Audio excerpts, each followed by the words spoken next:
It feels a little good, but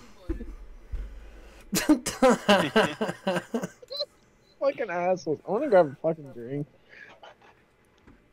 Ooh. All right, so I believe we are live. Sam, you Oh, want to damn pull up it! the stream and tell me what you see? Tell me off cam starting. Damn, Evan. Well, if I did it right, you shouldn't be able to see us. Oh, thank God. Yeah, give me like 2 I know. seconds. I can see it. They don't need to See see it. everyone. You said you can see us? Yep. Oh, no. Devin. Oh, there we go. Devin, you lie. I can't You have tell, bro. told me nothing but lies since I've met you. All right, I gotta come clean. My name's not Devin. Mine's not back. It's Carjulio. Carjulio? I thought you were Yeah, gonna say bro. it was Sam. No, that's just the name I use when the cops stop me to ask questions. And you have his ID, and you're like, "Hey, like, Yeah. this is me." I have a photocopy of it. I handed them. I'm like, I don't like to carry around You just my make actual love ID. and yourself onto Sam's ID. Damn, this would have been a good one too. Wish it was So, I guess I will go ahead and take that thumbnail off now. But yes, this is the Cowboy Moth Podcast. We are back. Took a week break due to poor planning on my end. But we are here, and we are doing the next installment of the Man with No Name trilogy, Few Dollars More. And right off the bat, I gotta say, I liked this one way more than the first one. Yeah. I don't I'd know absolutely about agree you. with that. I don't know about you, Beck. I'm trying to remember what this one was about. Did you watch both of them? I got halfway through The Good, the Bad, and the Ugly today. Okay. But I watched this a week ago, and I didn't like it enough to. I didn't like it enough to resit through it. To be honest. No, I feel that. But, I loved this one. Hold on, let me see if I wrote anything down about it. Come back to me. I'm sorry. Well, cause like I'll refresh myself. I was telling Sam, I think the biggest difference between this movie and the first one is the first one. Oh shit! This one. He was like hunting down like his sister's killer, and like he partners that was up with that guy. Mortimer, yeah. This one was so much better. Like I was actually really into it. Yeah. This one, it had like there were a lot of moments that actually made me laugh, and not because I was laughing at the movie. Something in the movie made me laugh, like on purpose. They did. The joke still landed 60, 70 years later. But then also the characters. I thought in this one, we had more characters to latch onto, because in the first one you had Clint Eastwood's character, and then you had maybe the innkeeper. And other than that, you didn't really give a shit about any other characters. But they The actually... Undertaker was pretty cool, but he only saved his life. But Know what to latch outside on of to. that, I mean, this one had... I felt like Clint Eastwood's character was better in this one. I also loved Mortimer and his whole story and his style. And the fact he was like carrying around like an arsenal of weapons at all time. Like he was the gun dealer in Taxi Driver. Sam, is Mortimer the guy who played Angel Eyes in the third one? Yes. Okay. And then the bad guy. Yeah, Indio. the bad guy. He was also He really was a good. good. He was kind of creepy. This is gonna sound Yeah. so random, but like when he opened up like the pocket watch he had, I could only think about fucking Black Ops 2, and like the main villain who was obsessed with his little sister and was like always yelling about her, and like she got all burnt. And whatnot. Yeah, I just got like strong Black Ops 2 vibes when I saw that. That's so stupid, but loved his storyline, because I mean it was like it slowly developed that you found out that he had this like relationship in the past that took an ugly turn, and it still affects him. And then the fact they held on to it until the very end, that it was Mortimer's daughter, which I kind of, or sister, But the fact that they were related, I started to wonder about that when Mortimer pulled out his pocket watch at one point and it played the same music. So I really liked how they also tied those two characters together with almost like a destiny to meet again. Yeah. And I don't think Mortimer actually realized it until like the final battle. When After he saw the pocket watch? Yeah. And then it was playing the same song. Yeah. I was wondering about that myself. But yeah, I mean, just fuck, this movie was awesome. This movie was a lot of fun. I never found myself bored watching this one. I fell asleep during the first one. Yeah, that was rough. This one was a lot more fun. I think the story was also a lot better. Way better. Yeah. That seems to be the trend. Well, it also was on a grander scale than Fistful of Dollars, because that movie only took place in one town. This one kind of jumped around a bit. A lot of it took place in El Paso, but... Well, they had a few dollars more to spend on it, so... And then that's where I tap out for the night. I'm just gonna sit back. You just pick up your headset and drop it. Like, it's gonna be a sleep stream now. Like, you can watch me cuddle my pillow. And I'm the little spoon in this one. Dude, I watched, it was on The Whitest Kids You Know a couple years ago after they first started streaming consistently. One of them, Sam, he ended up doing a stream on his own with a bunch of his friends that weren't from The Whitest Kids You Know. And there were like 8 or 9 of them all getting drunk, shooting the shit on Twitch. And one of them fell asleep on his couch live on stream, and they were all like whispering stuff into their mics, trying to they were like, poop your pants. and then one of them's like, fuck, he was baking cookies. I hope he took those out of the oven before he fell asleep. Like, they're just trying to wake him up. Like, dude. I recorded the whole thing because I was crying laughing. I started screen recording. It's on my phone somewhere, but that was the funniest thing I've ever seen on Twitch, was a dude just pass out drunk on stream and 8 other people fuck with him for 45 minutes. Yeah. But yeah, Beck, what did you have any notes on the movie? No. Did you write anything down? No. I don't know. I know I wrote something down. I don't remember if it was like in a digital form or physical. So they're somewhere.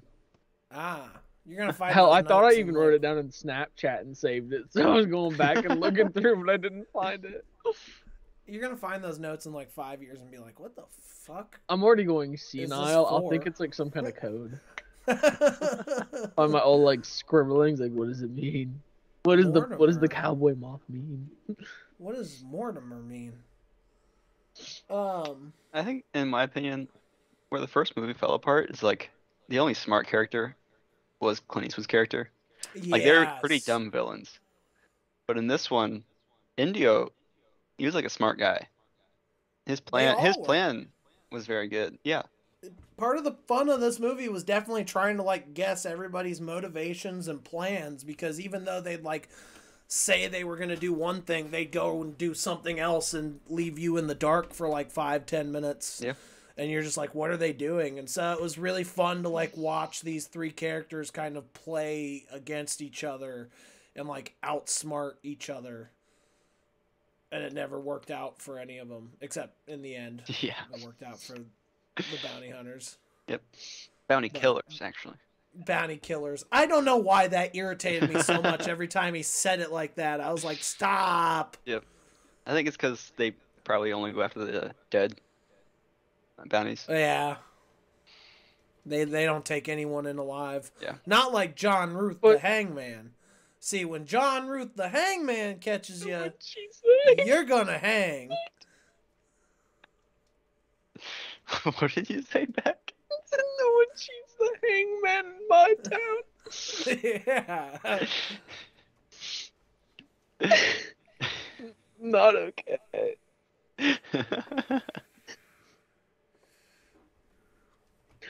Beck, you started making noises like you did the during Cowboy Lamp. Cowboy Moth. Yeah. Not okay.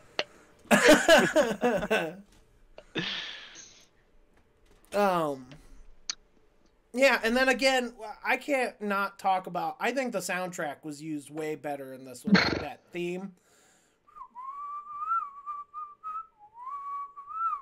like that song, I fucking loved every time it came on in this That was movie. beautiful. Yeah. Not so much the first one. Yeah, the first one, it had like some action music and there's nothing going on. Yeah. Although we watched it on the fucking projector and we used AMC Plus to watch it, and AMC Plus has the worst subtitles of any service on the internet. That's what I'm using right now. We literally had one musical note at the bottom of the screen the entire movie. The entire runtime of the movie. No, they're super thorough, dude. You're complaining because they did their job too well. We backed out, and then we re-streamed the movie, and that musical note was still down there. That little subtitled musical note was just chilling. There was a point where Indio flicked a beetle, and where his hand was afterwards, it looked like he could flick the fucking musical note. I was like, flick that shit off the screen too. Go for it. Come on.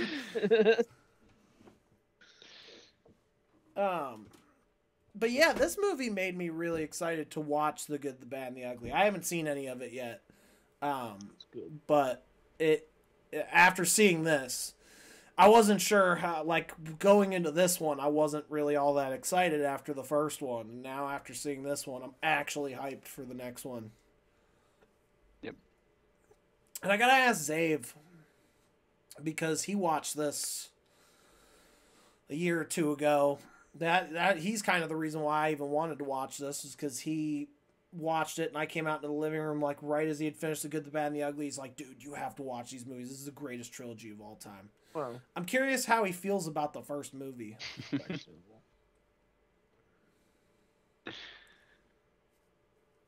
You know, speaking of the greatest trilogy of all time, Lord of the Rings.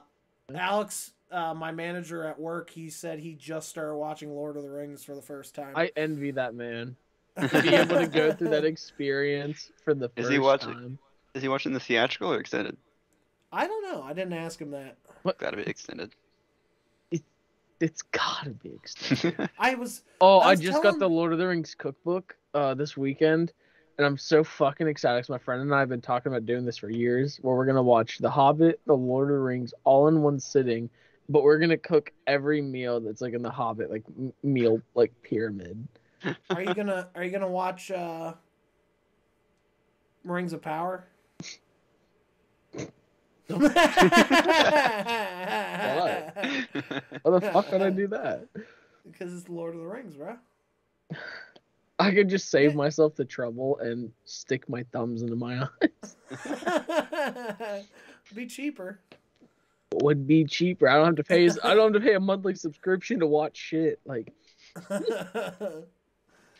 yeah, I guess they're rebooting the Lord of the Rings. So they did a new contract, but they can't touch stuff that has already been touched still, I think, or it's already been made, like they did with Amazon.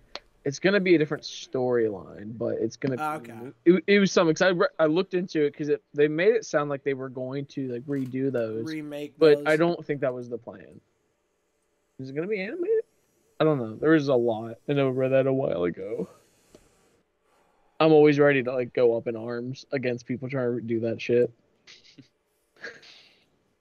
I don't know. I think it could be good animated, like depending on how they do it. No, animated I'd be down for because like it was originally, or like the old ones were, and it's really cool. But do parts we haven't seen on screen yet. That's the one thing I did like Rings of Power for. Speaking of the animated Lord of the Rings, we still need to watch Ralph Bakshi movies for the podcast. I don't know what that is. Well, obviously he did the animated Lord of the Rings, but he also did Fritz the Cat. And, what's that other one? I'm spacing on the name right now. He's known for he did American Pop. He did a lot of like adult animated movies in the 80s, back when animation was mainly for. Back.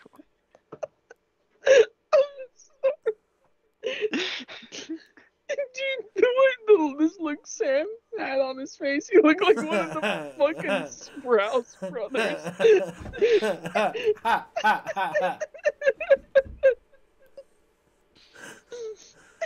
Shit. Hold on, I got Zach and Cody up on my screen. Give me a second here. Dude, it fucking rocked my world. So I'm recognizing it a little bit. I'm like, who the fuck is this? And then it clicked in my head, and I lost it. Dude, we should totally try to get the Sprouse brothers on our podcast. Oh, I'm sure they would love to do that. Like, hey, you're Dylan, I'm Dylan, there's common ground. We can talk about Sweet Life of Zach and Cody and Big Daddy and Friends. Riverdale. Friends? Yeah, that he played Ben. Oh, that's right. I forgot about that. No, you... Dude, I haven't seen Friends in so long. I was just watching it, Devin. I paused it to get on this. Shit, not bad. You do know I have a hoodie though that says Seinfeld is better than Friends. So you sound like. I mean, it's the truth. I don't know what to tell you. It's a well-known fact. But yeah, Sam, Ralph Bakshi made like a bunch of animated films for adults in the 80s. So they were like R-rated, kind of like heavy metal. And they were like really cool like science fiction movies and fantasy and shit like that. But we had talked about doing an episode on him at some point. Speaking of fantasy, the new D&D movie's coming out. I think it's already out. Or I don't know, I saw the trailer for it today. Somebody asked me if I was going to go and see that, and I was like, why would I? Why wouldn't you? I've never played D&D. So. I've always wanted to. Yeah, you should. You look like the kind of guy that would. So I don't have any real vested interest in seeing that. I'll probably watch it at some point, but I'm not going to go to the theater to watch it. Honestly, I was kind of shocked that I even went to go see John Wick. Because I was like, I really like the first 3 movies, but I've seen every single one after they've come out on digital. I've never seen one in the theater, and I was kind of late to the game anyway. I think I jumped in between 2 and 3. But then I saw that they were showing it. It's the only movie they're showing at the theater next to our house, and I was just like, you know what? That'd be kind of cool. And it comes out tomorrow night. So I asked Sam if he wanted to go see it, bought tickets, and then I was like, man, why did I just buy tickets to go see John Wick? Like, I like those movies, but I don't think it's the 4th one. How is it? This movie's probably going to be bad. And then we went and fucking saw it, and that might have been it was the greatest action movie I've ever fucking seen in my life. I still think nobody was better. Do you really? Dude, I think John Wick 4 blew that Okay, shit 100%. He should have fucking died at the Arch. Oh, dude, he should have died so many times during that movie. Like when he flew out that fucking window. Oh, that happened. Dude, he glanced off of like no less than 12 cars, and then would just immediately he got thrown into a car that was moving at him. So it hits the ground, springs up faster. It takes me longer to get out of fucking bed in the morning than he did from getting hit by a fucking car. Remember when he fell down 7 flights of stairs? There's a guy behind us in the theater, and he was commenting, and normally it's so annoying, but it was kind of fucking funny. Dude, he got knocked down the stairs. He's like, "Oh." He's like, what was all that fucking for then? He's like, we're right back to where we began, man.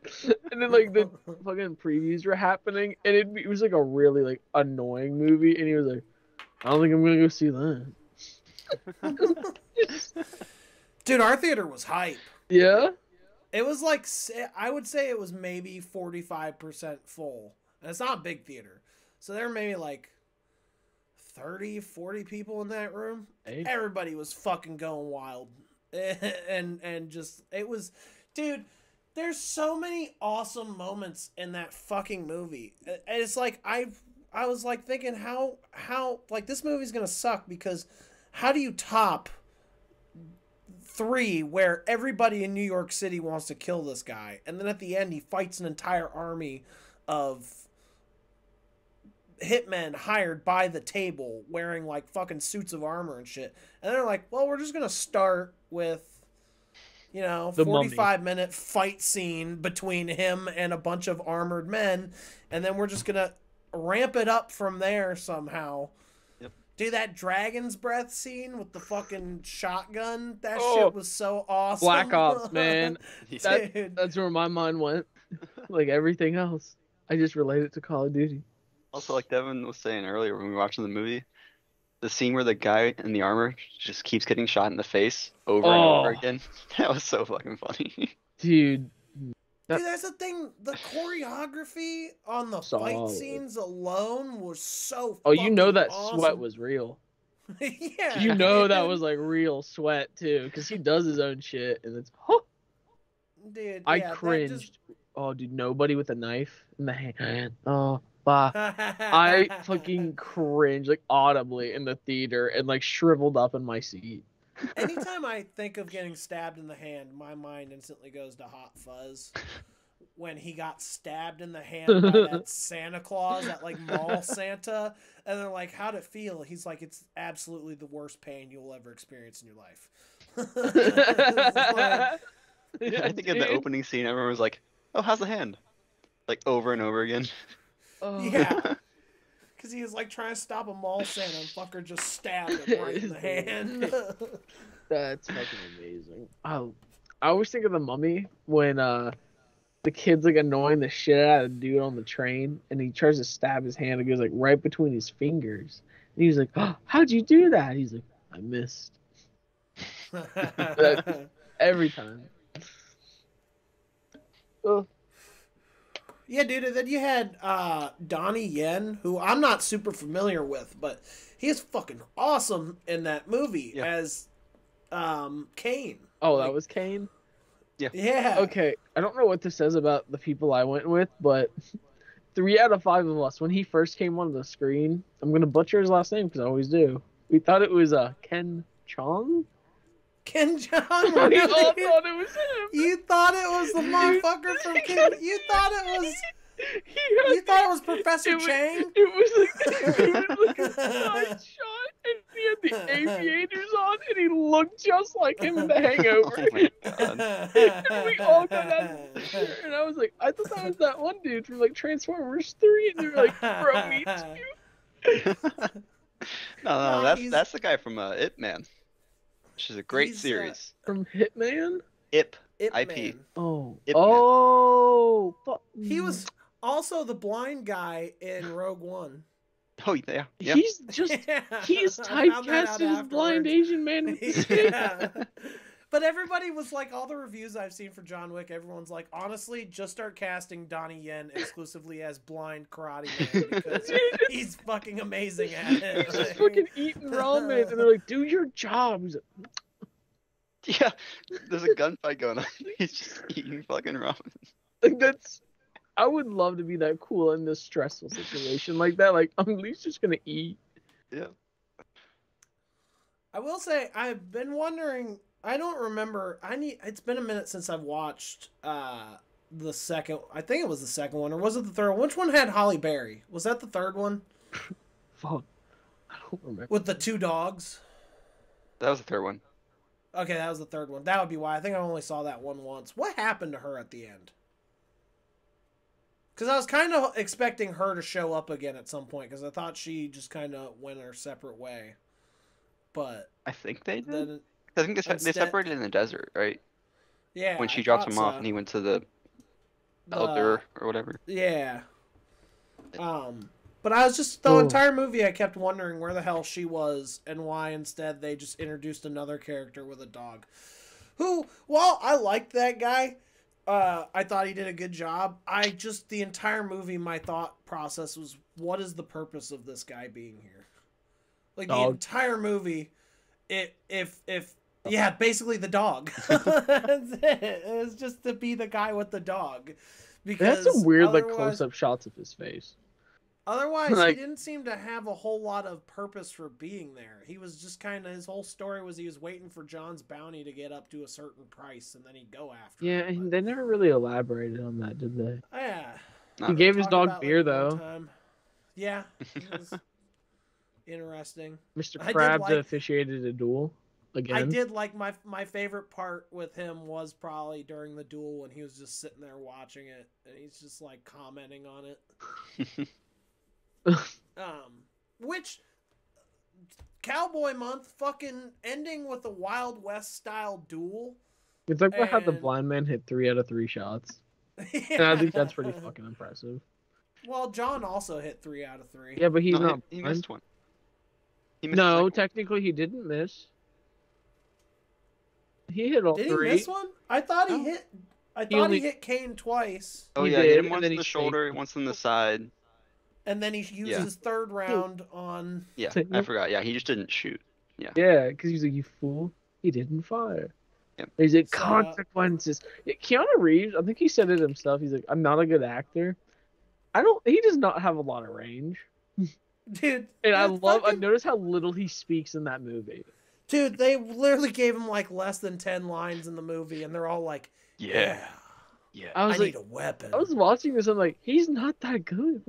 He's not, but he's so good at everything else He- in the he- movie. he's You can great at forgive when he choreography. speaks. That you want to support him. That's his secret. I You're swear to doing God, he so said great. he said that before. He's like, I'm not a good actor. Or no, it was a fucking Malkovich. I don't remember. Somebody talking about being like at a table read with him. It was Matt Damon. And he was supposed to have this accent. And he was like, he walked in the room. Everybody's like, really just like, it's him. He's a big deal. And he reads it, and he's like, it was just fucking horrible. And he's like, everybody in the room just started applauding. And he kind of looked at him, and he's like, Malkovich looked at him, and he went, I'm not a good actor. Dude, see, that's the thing, though. It's like, yeah, his lines. I honestly think this is more than any of the other movies, they kind of leaned into the whole Keanu Reeves thing. And, like, at this point, it's almost like when you hear him speak, even though the line delivery might be terrible, it's Keanu Reeves talking, so you want to hear the words. So they're like, we're going to emphasize, he's going to speak very rarely, and when he does, it's going to be like a big moment. And so It's gonna be like a cyberpunk trailer. yeah, like that first Getting cut. moment when the Bowery King comes in and he's like, "Are you ready?" And then he just turns around, he's like, "Yeah." Dude, that's the perfect opening to an action movie ever. That's all the guy needs to say. Yeah, I'm ready to kill literally more people than I think I've seen die in any movie that wasn't Saving Private Ryan. Like, he cut through so many fucking dudes. I don't know, man. The Boy in the Striped Pajamas is like up there. I haven't seen that and one. Schindler's List. I haven't seen that one either. And the documentary on Hiroshima and Nagasaki. Oh, I've seen YouTube videos. But in like action movie wise, fucking this is Jason pretty action. Jason Bourne wasn't cutting down that many dudes in a 3-hour movie. Jason Bourne is kind of a bitch. He doesn't need to. He needs to But be it's- activated. Okay. It's an action movie. I'm just saying, like, in terms of like action movies where you're following like one guy on a mission, I don't think I've seen one guy kill as many people as John Wick does in this fucking I think movie. he kills 89 in his first movie. We were watching a kill counter right before we went to see it. I wish someone would do a kill counter on this one. Oh, this was the It probably will trilogy as a whole, the kill counter. Oh, okay. Good. But now it's a Dude. saga? And then that fucking traffic fight was probably the coolest fight scene I've ever seen. Outside of maybe the fight scene from Old Boy. But even then, like, it was just the way that they like choreographed that scene, and the impacts with the cars and the fucking DJ talking like in code over the radio as all this shit is happening. Like that scene, just like I had goosebumps the entire time. And then I was also like jumping out of my seat a lot. Which is the thing, it's like that movie was just so much fucking fun that at 3 hours almost, it didn't feel like 3 hours. I was never bored.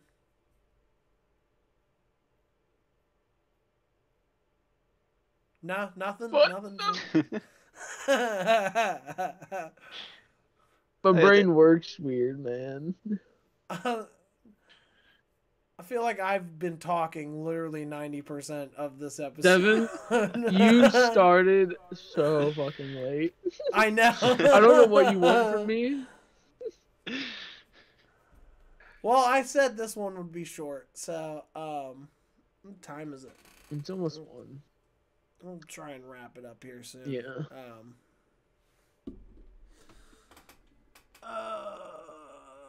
Damn, we've only been on for half an hour. Oh my god, is that it? See you tomorrow. You know what I'll probably do is I'll probably just upload this one with the good, other the bad, and the ugly. I'll just upload them as a two-part. Who gets to be who for that one?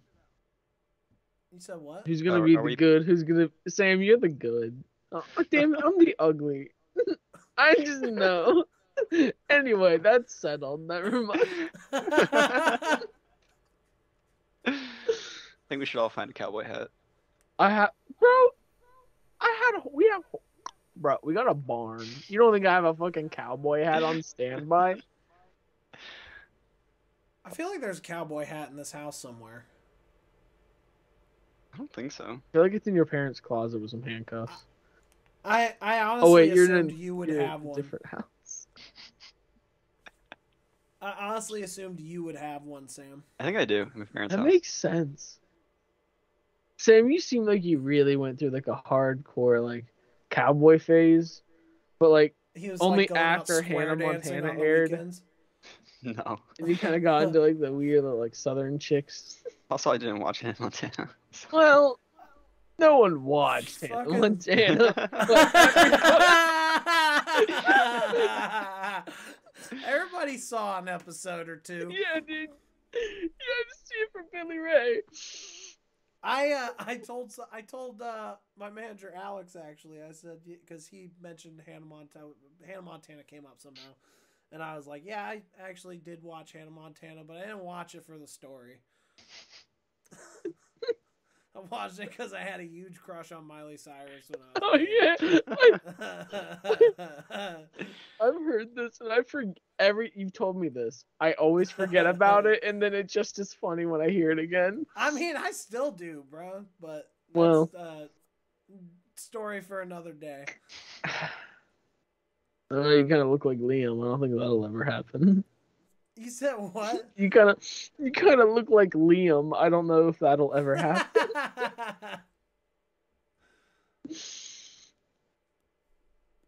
Well, I'm trying to think if I had anything else I wanted to say about a few dollars more. I don't know about either of y'all. Man, that's still a lot of water bottles. Dude, I think he just cleared them out a couple days ago, too. That's just a lot of water bottles. It's only 7. That's more than the amount of people they took on in the town at the end of Few Dollars More. Yeah. I liked when he was doing the math, and he was like, someone's alive. I don't have my money. Yeah. Yeah. Just turns around and shoots him. Like, everything all right? And he was like, thought I lost. What did he say to him? Thought I messed up my math. Yeah. But it's all good now. I love that. Like, and then they just smile at each other. Yep. The man walked away from money just because he's like, well, I'm okay. Yeah, I mean, he found his sister's murderer, so I mean. Well, yeah, but like, he got something way more cathartic. Yeah, but also $14,000. That was basically life insurance. No, it was like 27 with just the bounties, and then they had the money from the bank also. Sam, it was a lot of money. Okay. I did like that though. He's like, looks like you're a rich man. He's like, we're rich men. He's like, nah, it's all for you. And he just rides off into the sunset. Man, that motherfucker was cool. He was. And from based on what you guys have said, I'm guessing Mortimer is not actually in the third one. It's just the same actor playing a different character. Yeah, I looked it up right now. Yeah, it's just a different character. Yes, I had to look it up because I was like, I don't think I followed the last one enough to know if I could even tell. I think it would have been cool, like, if it was the same character, but... Exactly. And they had another adventure together. That would have been fucking sick. Another adventure together. Dude, you gotta stop looking at me like that, Riverdale. Like, calm down. You're making Beck all moist over there.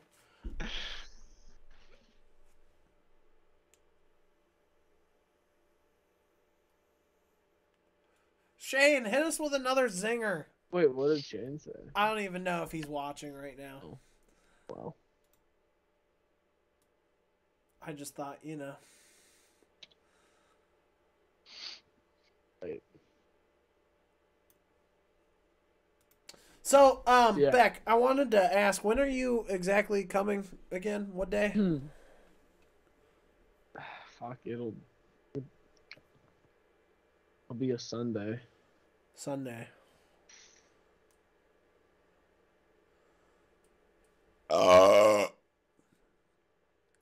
Natalie is kind of putting me in a stressful situation because I told her that you would be coming on that Sunday, and she looked at me and said, "There's no fucking way I'm waiting till Sunday to watch The Evil Dead." He doesn't have to wait. So I'm like, you're gonna fucking go and see it. You guys can go see it without me. That's the thing. I'm like, and I don't want to, but it's like I don't want to be the only one that hasn't not seen it in this house. I fucking want to see that movie so bad, dude. I'm literally telling you to go see it. I'm not like trying to gaslight you into some shit. We're still gonna watch it when you come. Well, no shit. Yeah. But that would be different. Now I would burn you for it. Like. But. Dude, I was so pissed because I was looking at something on Facebook. The Horror Hound? A few days ago, and somebody was like, I just gave this to my son for his birthday early. He's going to a convention called Horror Hound. He's going to try to get it signed. So then I was like, wait, Bruce Campbell's going to be there? So then I went on to Horror Hound's fucking Instagram, and then it was the third post down was a thing about an early screen. They paired up with Warner Brothers, and they were doing an early screening of the new Evil Dead on that Thursday. And I was like, what the fuck? Like, I would have cried. And Bruce was there. I would have cried. Dude. Like, genuine tears. Uncontrolled, like, knee shaking, sobbing. Like a woman at church. Just got cleansed. Well, did you see the video? I might have already mentioned this, but the video from South by Southwest where that dude was like, "You guys fucking suck," and then everybody booed at him, and he got kicked out of the venue. What? And when he was getting carried out, Bruce Campbell was on stage just like, "Fuck you!" Hail to the king, baby! Great. And then the moderator was like, "Well, I can't believe that guy stuck around through the entirety of the credits just to yell that out." But everybody else in the theater thought the movie was fucking awesome. So, and then the whole crowd went wild. And then it hit 100% on Rotten Tomatoes. I think it's at 95 now. I don't. Oh, it's gonna be at 100 in here, dude. Well, everybody's saying, it's like not just a great Evil Dead movie. It pays perfect homage to the originals. It does the universe justice, but it also is just an amazing horror film. Just in general, and it's like full of surprises and shit. So everybody's saying, like, even if you're not familiar with the Evil Dead, you'll probably this movie will probably scare the shit out of you. Nice. So I might have to go get an Evil Dead tattoo after that. I would like to get one. I want to get the I don't know where I'd get it because like parents, but I want to get the it was in the new one in the Necronomicon, but it was Ash's hand just flipping it off. I really like that. I was like, oh, like that would be a tramp stamp tattoo for me. I was gonna say I get Pablo's face as a tramp stamp. Would you get like a paired tattoo to where the other one is same with the Necronomicon on his face? Yes. Yeah. Yes. And actually, each one would go on my butt cheeks. Then you can make them fight. Yeah, dude. No, if I was gonna get an Evil Dead tattoo, it would probably just be like the Necronomicon or something. I don't know. Ooh, it'd be cool to get like one of the dark ones, like the way that they were kind of. Honestly, I'd probably get the image of the abomination coming out of the ground from the remakes Necronomicon. Yeah. So I really like that image. I have a shirt that's the whole back of the shirt is that page. And it's just really awesome. I'm just gonna get the Oldsmobile tattooed on my thigh. I thought about the license plate. Oh, the bridge. I'm in a Facebook group. Oh yeah. It's like an Evil Dead fan group, and there's so many people that post. There are people that are somehow buying fucking props from the movies all the damn time and adding these collections. Some of these people have are ridiculous. A lot of it now, I've noticed a lot of people are acquiring stuff from the show, not so much the movies, but the collections some of these people have are wild. And they'll have like fucking statues of Ash that are 3 feet tall and shit on their shelves behind them. Like, they're living the dream. Yeah, I really want a more badass Evil Dead collection, but I don't know if I could fork over almost $1,000 for a piece of whatever the hell they make those statues out of. Yeah, that's a low price to pay for a lot of Bruce. Dude, you could probably find a way to hire him for an hour for $1,000. What do you think comes in that hour? A handshake and a picture. What do you mean by handshake? Well, you guys would create your own secret best friend handshake, and then you take a picture together while doing it. And by it, I mean sex. Okay, cool. We're gonna. Dude, I've been on a Norm Macdonald or fucking Norm kick. Right, McDonald. Why did I say it like that? You know, I saw him live. Yeah, I know. Just like a few months before he died. Yeah. I've been on a kick with him. It's so fucking funny. He is. Dude, fucking my favorite one right now is I was just at my friend's house and I was like laying on the ground and we were just passed me his vape. And I looked at him, you know, I'm like, my doctor says I have an oral fixation. Like, not a good thing. Well, how'd you find that out? I was sucking his dick. And I love it. Dude, I got this friend of mine, Eric. His favorite comedian is Larry David. And his second favorite comedian is Norm Macdonald. And this motherfucker he'll just throw out Norm Macdonald bits all the time. Like, he sat there and did the entire knick-knack paddywhack joke. Which, if you're not familiar with that joke, the setup is like 7 minutes long. Damn. And then the punchline is, "That's a knick-knack, paddywhack. Give that dog alone." And that's the punchline for the fucking joke. But it's 7 minutes of setup for that punchline. And he fucking hit me with the entirety of that one time. That's fucking amazing. Honestly, it was pretty fucking funny because it's just like, that's the thing. Those are the types of jokes Norm would tell when he would go on talk shows. He'd sit there and tell one joke. He wouldn't say anything else. He'd just go out there and start telling a story that ends up by the end you find out is all set up for a punchline, and then he just walks off. Like, especially because there's got to be a point to where you're like 3 minutes in probably, and you're like, oh, is this actually gonna end? And then it like doubles, and you're like, oh my god. You're like, it's just not gonna fucking stop. It's just like awkwardly long enough too. He is a fucking master. And he was, honestly, I remember when we saw him, that was the beginning of 2020. He was not looking like he looked like he was going through something.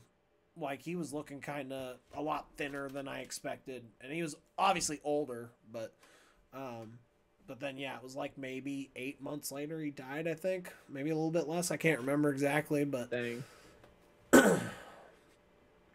Honestly, he was just okay when I saw him live, but...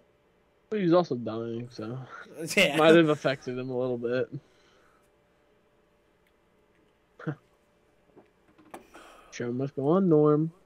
My favorite thing about Norm is the fact that he got fired from SNL because OJ asked Lorne Michaels to get him to stop making OJ jokes on Weekend Update. And Lorne Michaels told him to stop it, and then he just kept making OJ jokes. And eventually Lorne was like, all right, Norm, I gotta let you go. All right, dude. Can you stop? Dude, that's fucking amazing. It was like he would just come in and they'd have like jokes written for him for the news, and then he would have like his own sheet of just OJ jokes ready to go. And he's slipping them in. And they were like, dude, OJ's getting pissed, and yeah. We get it. He might have murdered his girlfriend or wife, but he got laid off, and then his response was another OJ joke. Gee, he is a legend.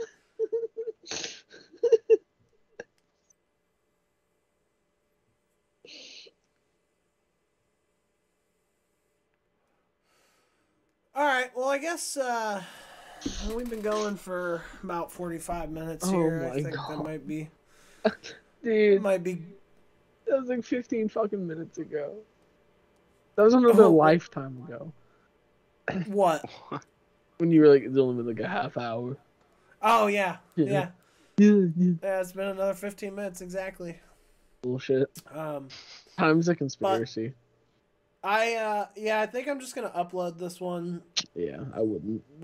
With the other one, just make it an extra long one. But I am, like I said, I am so fucking excited to watch The Good, the Bad, and the Ugly. It's good. And we'll definitely be doing this next Monday. Monday? And then, or we can do it Tuesday. I mean, I guess it's up to you. Well, listen, here's the thing. Oh my goodness. Yeah, and it's not pretty. I have to go into work early, so I have to get I start Tuesday. I have to get up early for Tuesday. So I'm up even earlier. So if we do it Monday, we gotta do it we gotta be on and. Oh, we can do it earlier. Okay. We can definitely do it earlier. That's fine then, yeah. Honestly, the 11 o'clock thing has just mainly been because I've had a habit of on my days off sleeping really fucking late and then getting out. Dude, I was up working on some music until fucking noon. And then I finally went to bed. And as I was laying down to go to bed, this girl I've been talking to was like, hey, you want to get drinks when I get off work? And I'm like, fuck. That is the worst timing of all time. I'm dead to the world for the next 8 hours, so I just didn't respond until later.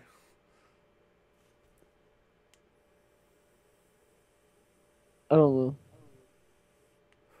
But yeah, so I usually sleep in really late on these days, so that's part of it, but I'll just get up earlier. I really want to watch this movie too, so that is also kind of, I'm not going to lie, why this got put off. And I was like, let's go see John Wick, or we didn't get on until this late, is because I kind of kept watching this movie off after seeing the first one. I was like, I do not want to sit through 5 hours of this, by the way, because I thought up until a couple hours ago, I was like, there might be a possibility we could do both. But, Sam, I'll have you know, I watched them like immediately and never hesitated. I'm dedicated. Yep. You're a real cowboy. The man who is usually finishing one of the movies we're watching as we're getting ready to watch the episode. I could read our text, and it's always like, hey, we're going to be on a little bit later. We're finishing the movie. I don't have the luxury of extending the stream because I'm not the owner. Well, that's Devin. This is true. It's This is true. bullshit. That You is extend the dude that you can't say that you're always on time. Okay, you got me there. It's nice to be God sometimes. Jesus. You're like Abed. Yes, actually, that is correct. Jesus would be a better comparison, I think, because I am the Messiah, like Abed. And now we are never going to have another Christian viewer watch our stream because I just claimed I was Jesus. I could be I don't know if I should say his name. Now I'm in a small club with like Scott Stapp from Creed. What? And the dude who played Jesus in Passion of the Christ. Both of them good claimed movie. that they were. Both of them claimed that they were Jesus at one point.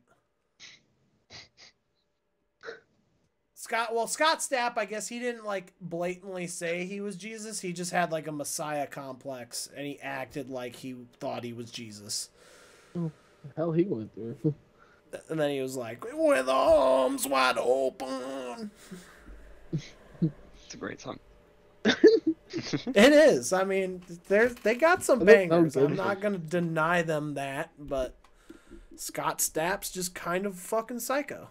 Did you see they're like doing Power Rangers again, but with like the OG cast? I've never watched Power Rangers. Actually, I take that back. I did watch Power Rangers. I watched a few episodes, and then I went to school and started practicing things that I had seen on Power Rangers on other kids on the playground. You're a fucking maniac, Devin. My mom was getting calls from the school for like a week straight, and then she's like, "You're not fucking watching Power Rangers anymore. That's not allowed in this house." You were jumping on the kids on the playground. Yeah, dude. But I was like in the worst way possible, because before I do it, I'd be like, "All right, level up," and then I'd do a Power Ranger move. That's the technique, right? You disarm them, make them think that you're just like mental, and then you just beat the shit out of them. I'm just the Naruto running kid up until I slap the shit out of you. Oh my god! Thank you for saying that. I just watched a movie the other night. It's taken me like 4 months to watch it once. Like I would start it, turn it off, come back, and resume exactly where I'd left it off. But it was the fucking I don't know if you've seen it. It's a Pop Star with Adam Sandberg. Pop Star, Never Stop, Never Stopping. Oh, yes, Never Stop, dude. Never Stopping. I hated it. Eric Andre is the like TMZ guy. Yeah, no, I hated it, and then I got more towards the end. Fucking loved that movie, and I cried whenever. What was the fucking kid's name? The rapper who they brought in. Anthony. It's been a minute since I've seen that movie. Yeah, cause I act like everybody just saw it yesterday, like when it was fresh. But whenever he calls their manager like a Tony reject, and that was like his whole fucking character arc. Whoa, Sam, what are you doing? Beck, are you seeing this? Or is it just on my screen? What has happened is his head splitting down the middle. He's like turning into two. No, he's got two. What? There's two of them. There's two of them right now. I'm seeing two Sam of them. knows a clone jutsu. Sam, lean to your left. Oh my god. Yeah, there's another one of you sitting right behind you. Oh my god. That's creepy. I wonder if that's showing up on Twitch. Twitch? It is. Yeah. You can see it? Yeah. Yeah, dude. Don't turn around or you'll die. I'm gonna go. Oh, you're leaving? Yeah, I'm gonna go. I'm gonna go bed. All right, man. We'll go ahead and call it here. Hate to be that guy, but Nah, you're good. I figured as much. Like I said, we'd make it a shorter one. Sorry for doing this so late. Like I said, next week it'll definitely be earlier. But yeah, I'm Devin. Sam. Sam, you have to say it twice because Sam? there's two of you. Sam. Yeah, there you go. Max. Yes, Sam times 2. Oh my god, dude, that's kind of terrifying. Sam, That thing looks like it might kill you. Like it's like there's like smoke coming out of the side of it. Oh Dude, God, it's like I don't Lost. know what that thing is. Smoke monster. But all right, guys. Until next week. Good, the bad, and the ugly. See you then. Adios. Peace. All right, we are officially live. Good, Sam. How you doing? We're live? Sup, fool? Yeah, we're live. Hey, sweet cheeks. So, we are back again. The last week's episode was a briefer one. We talked about a few dollars more. This week, we're talking about The Good, the Bad, and the Ugly, the third and final movie in this trilogy. Now, Sam, I believe, is the only one that had seen this before. I think so. Yeah, I definitely hadn't. Beck, what'd you think of this movie? Oh, I really liked this one. I'm not a huge fan of westerns. I liked this one, and I think it's the best out of all of them by far. Yeah, I would agree. I think it's one of the most epic movies I've ever watched. The only thing I didn't really like, it was just kind of Angel Eyes. I felt like we heard his name a lot, but there wasn't much around him. Yeah, and he didn't do a lot for me in the movie.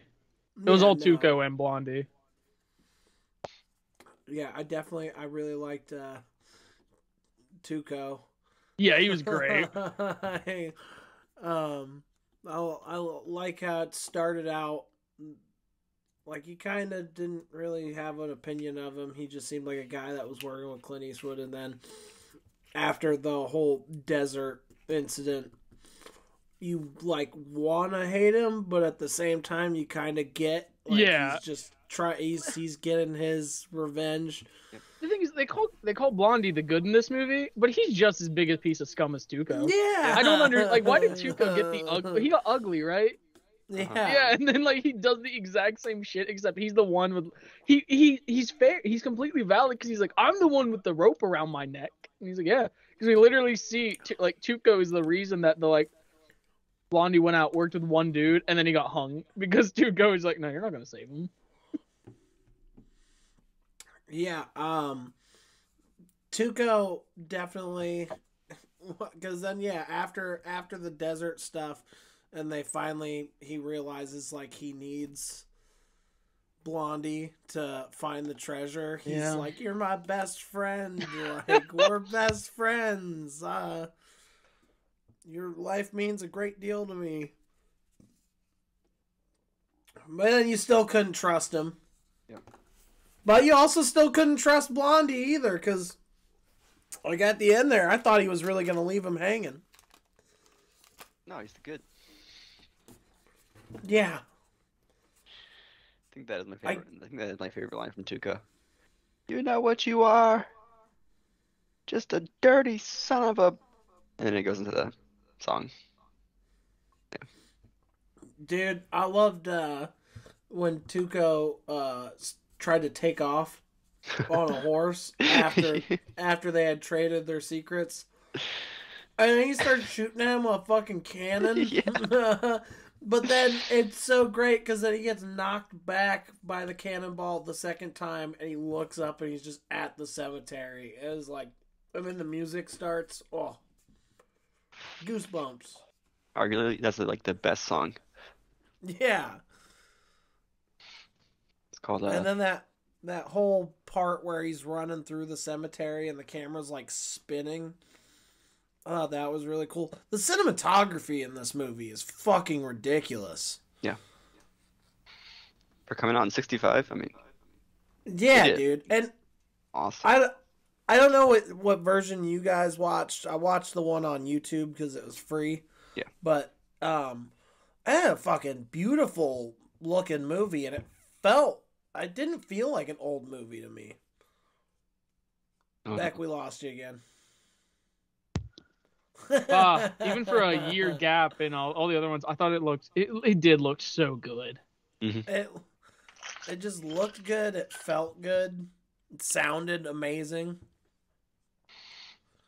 I think we probably have to give some credit to the people who did. I noticed there wasn't really like an end credits roll.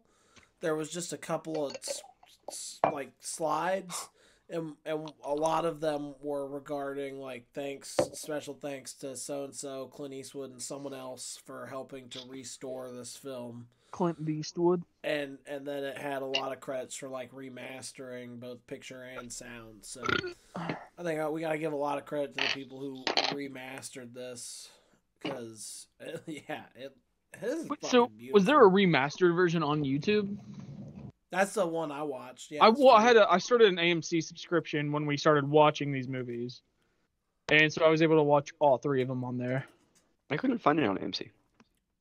I just watched it tonight. Sam, you're failing at searching the AMC app? I guess so. Oh, I saw John Wick again, by the way. I feel like I should say that. Hot take, AMC, the app at least sucks ass. Mm-hmm. It's trash. Dude, I want to go see John Wick again really badly. Twice was definitely enough. Like, it was good. It was fun. I went to see it with my old friends, but it was just that whole night was a fucking fiasco in of itself. But it was like I was sitting through the movie and I'm just like, okay, like I've seen this. Yeah, saw this like 2 days ago. I was just excited for the Osaka scene. That's my favorite by far. But anyway, sorry. I'm really excited for Renfield. You're not? No, I am. Oh, yeah. Mm-hmm. Oh, I want to bring up something about John Wick. So we get introduced to Kane really early, right? Like, he's listening. He's got the glasses on. He walks into the like castle to meet the Marquis, and he's using his stick, and it's literally him reading Braille. We get to like the doorbell scene, and my girlfriend looks at me and she goes, "Is he blind?" And I was just jaw like, what? Yes, he is.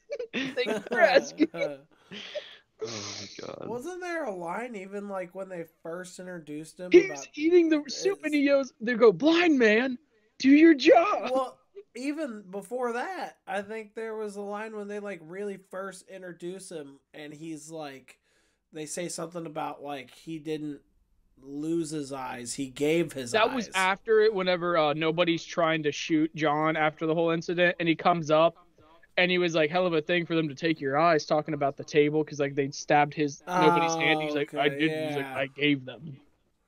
That's right. But we literally see him reading Braille before that whole thing and before the question was asked, and I couldn't stop laughing or making fun of her for it. So that was fun.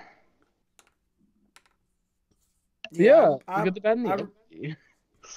I'm definitely I want to binge watch all four of them, like back to back to back once the fourth one comes out on like Blu-ray. Yeah. But yeah, the good, the bad, and the ugly. So I think plot-wise, this one was probably like the most straightforward. Oh yeah. Like they're just trying to find this buried gold. Yeah. And they gotta travel a long way to do it. Plus, on top of that, I just think the story was built better. Even if it was just a simple story, it was built a lot better. Well, they gave you like a whole hour of just getting to know these characters. The time helped. Even got to the plot. Which I think had they had way more characters, I feel like in the other one that were main characters as this one, they would have been longer movies. But they did just kind of focus around Joe. Joe. Well, that's what they called him in the first movie, wasn't it? I think so, yeah. I can't remember anymore. Okay. It's been a few weeks. Oh, Devin. Dude, I just call him the man with no name. Well, he has a name, and it's Blondie, Joe, Oh, and then whatever he Tom was in the Eastwood. second one. Yeah, I just call him whatever the most recent one I've seen is, basically. Actually, I just call him Clint Eastwood, man. Clint Eastwood. Clint Eastwood. So, does anyone know like the exact year this movie was set place? I Mm, know it's during the Civil War, but Hold on. I mean, Well, just- I gotta move stuff and get my keyboard out here. Hold on. Just Google when did Clint Eastwood blow up that bridge. When did Clint Eastwood win the Civil War? Yeah.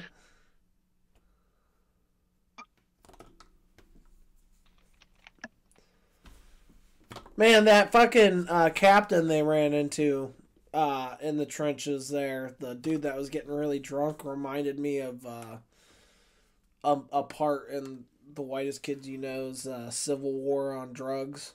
1862. that's when it takes place. Yeah. All right. So they're going after $200,000. Oh, you want me to 1862. pull that up too? I already Okay, pulled hold it on. up. Oh, okay, cool. Thank you. You want to guess I how did much it want is, to. Jay? Within like the $6 million range?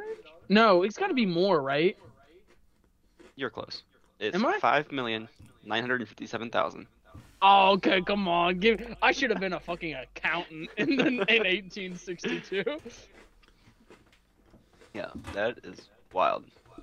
That's so much money. But you know what's funny now? I feel like $6 million isn't really shit anymore. Like, it's a lot of money, but it's just like, if you were around other millionaires, you'd be like on the broke end of the spectrum. Yeah. Also, I mean, it depends where you live. It's cost of living. Well, if you're in Texas, you can get like a 20-bedroom house.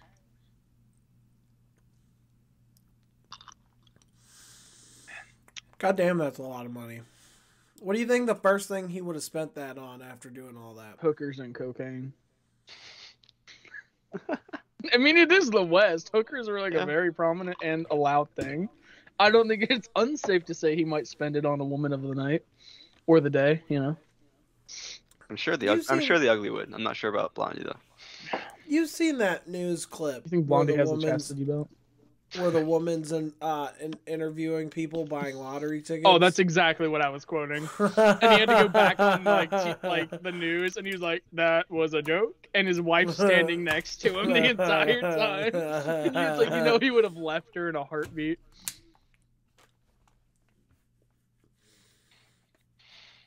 What do you think Tuco would have spent the money on?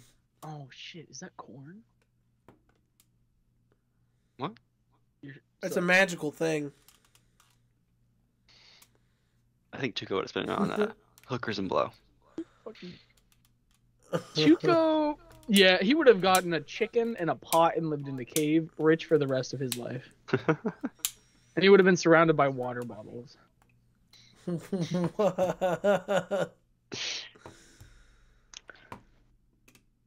What do you think Angel Eyes would have spent the money on?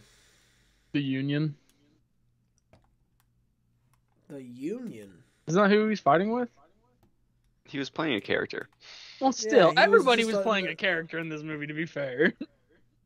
No, I don't think he was actually part of the Union. Nah, I want to know how he got up in the ranks if he was playing a character. Yeah, I have no idea. That's impressive. That's like when it was like the whole fucking like skit was like I have a bank heist job, right? He's like, we're gonna like work our way in. We're gonna work there for 30 years. We're gonna be getting paychecks, just funneling money from the bank, and then they're gonna give us money not to work. And he's like, bro, you're just talking about getting a job.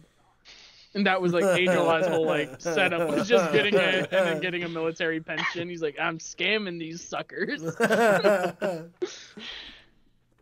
Dude, I did really like that part where he starts talking to Tuco Oh.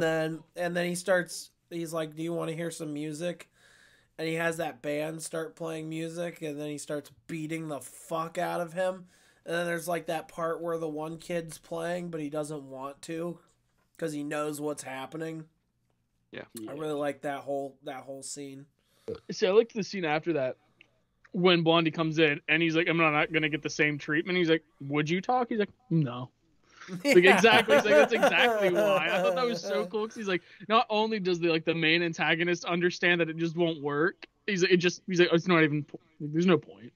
Like, we're not even gonna beat the shit out of you. Not even for our own enjoyment. There's so many parts in this movie where he's just a badass. Yeah. It's like that's the other thing. This movie again made me laugh a lot. There were a lot of really funny moments and bits in it. You just got out of a hanging. Like, I love that so, like, truly, because like Tuco's fucking hanging him. Cannon hits and then he just gets out. Yeah. Like, it was the one time where having a rope around your neck saved your life.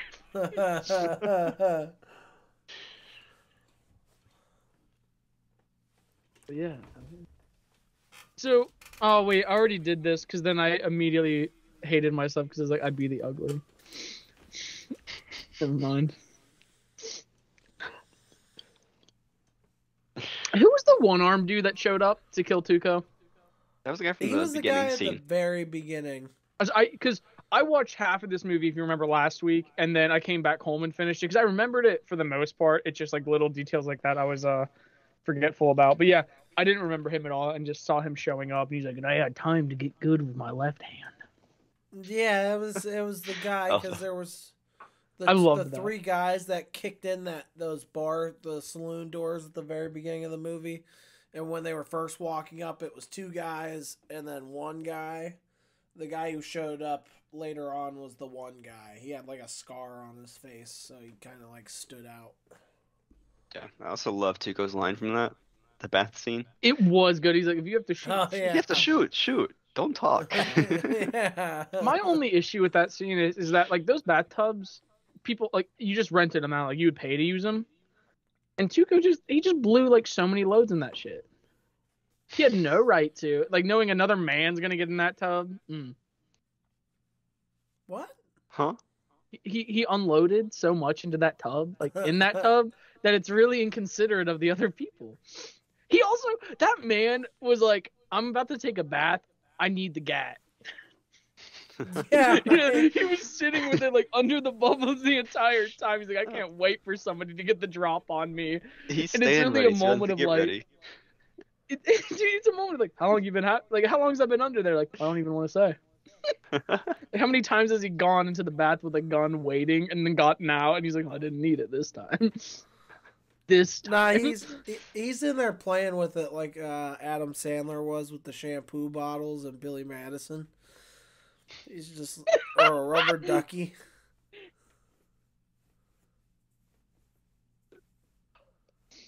Oh, that's his little like rubber duckies. He's just like with the gun. Yeah. I'm really excited to get on to other movies though. Like, these are really good, but it's just shooting. I don't know. I think this one, there was something special about this one. I think this one, like, we can all agree. I think this is the best one. Oh, and I would watch this one again. Let it be known. But that's the thing. This one is like, it's like you got a fistful of dollars, then you got a few dollars more. And then you got this movie is like way up here. Like, it is like way better than the other ones. And I think the cool thing about these movies is that they're not linear, or they're like, they don't really tie in. So you can just be like, hey, just watch the good and the bad and the ugly. It's the best one. Get to the other ones when you can. You can start them in any order you want, which is cool. Yeah. Nobody ever told me that. I always thought they kind of all had a continuing story. What the hell? Well, he had never seen the other ones, so he didn't know. I thought you did. Yeah. No. Yeah. When I saw oh yeah, because we had Angela this in the second one, conversation. We were like, I was oh like, shit. Is that the same character? Nope. Just the same actor. Now that would have been cool though if it was the same character. Yeah. I think the movie would have gone a lot differently then. Yeah. Tuco probably would have gotten shot at the end then. And then he would have walked away, and he was like, I don't need the money. He was like, Tuco was my brother who killed my sister. No, they finally have one little bit that ties all of them together. He opens up the pocket watch. Well, yeah, one of them opens up a pocket watch, and then he fucking shoots Tuco, and it turns out that Blondie built Tuco an iron vest. Like, and he flips back his poncho.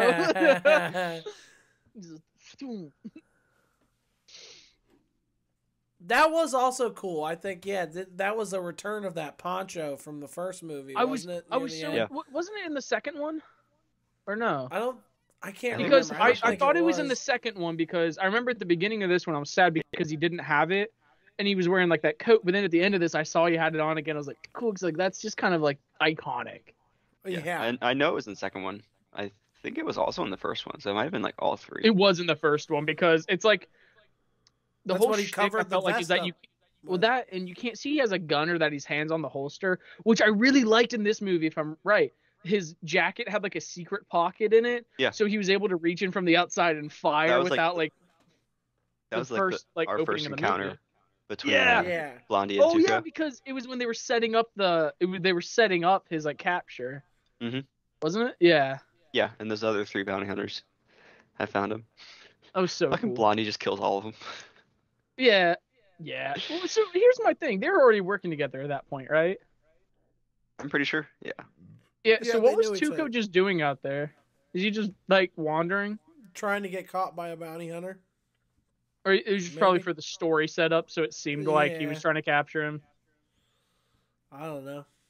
That's kind of a good question, actually. Or maybe it was to up his warrant or bounty for, like, 3 dead people. Could be. Were you paying attention when they were reading all of his charges? Oh, and they just kept going up each time? It just kept going. It did, and everyone's like cringing, and it's literally just like waiting, and he's like, okay, come on. Yeah, 2 that stood out to me was rape of a white woman, and then rape of a minor. I think it was rape of a woman of the white race, and then raping of a minor of the black race. Yeah. I think that's what it said. I was like, why you gotta bring race into this? Because it was 1862. Right. It was like less of a charge at that time, honestly. Like, not to be an asshole, I guarantee you it's like they specify because it's like, well, it's not as bad in our eyes. Yeah, that I figured if anyone was gonna bring up that, it would have been you, Sam. When I was hearing all the charges, I'm like, Sam's gonna like come in here and know every single one. I'm pulling it up right now. That's like memorizing all the shrimp that Bubba listed. Yeah, dude. Okay, so it's crimes of murder, armed robbery of citizens, state banks and post offices, the theft of sacred objects, arson in a state prison, perjury, bigamy, deserting his wife and children, inciting prostitution, kidnapping, extortion, receiving stolen goods, selling stolen goods, passing counterfeit money, and contrary to the laws of the state, the condemned is guilty of using marked cards. Wait, why does it stop right there? Doesn't it go on in the next, like his next hanging is like even more charges in the first one? I'm looking.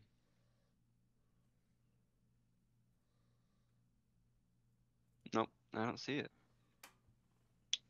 But no, there's more. Oh, but wait, there's more.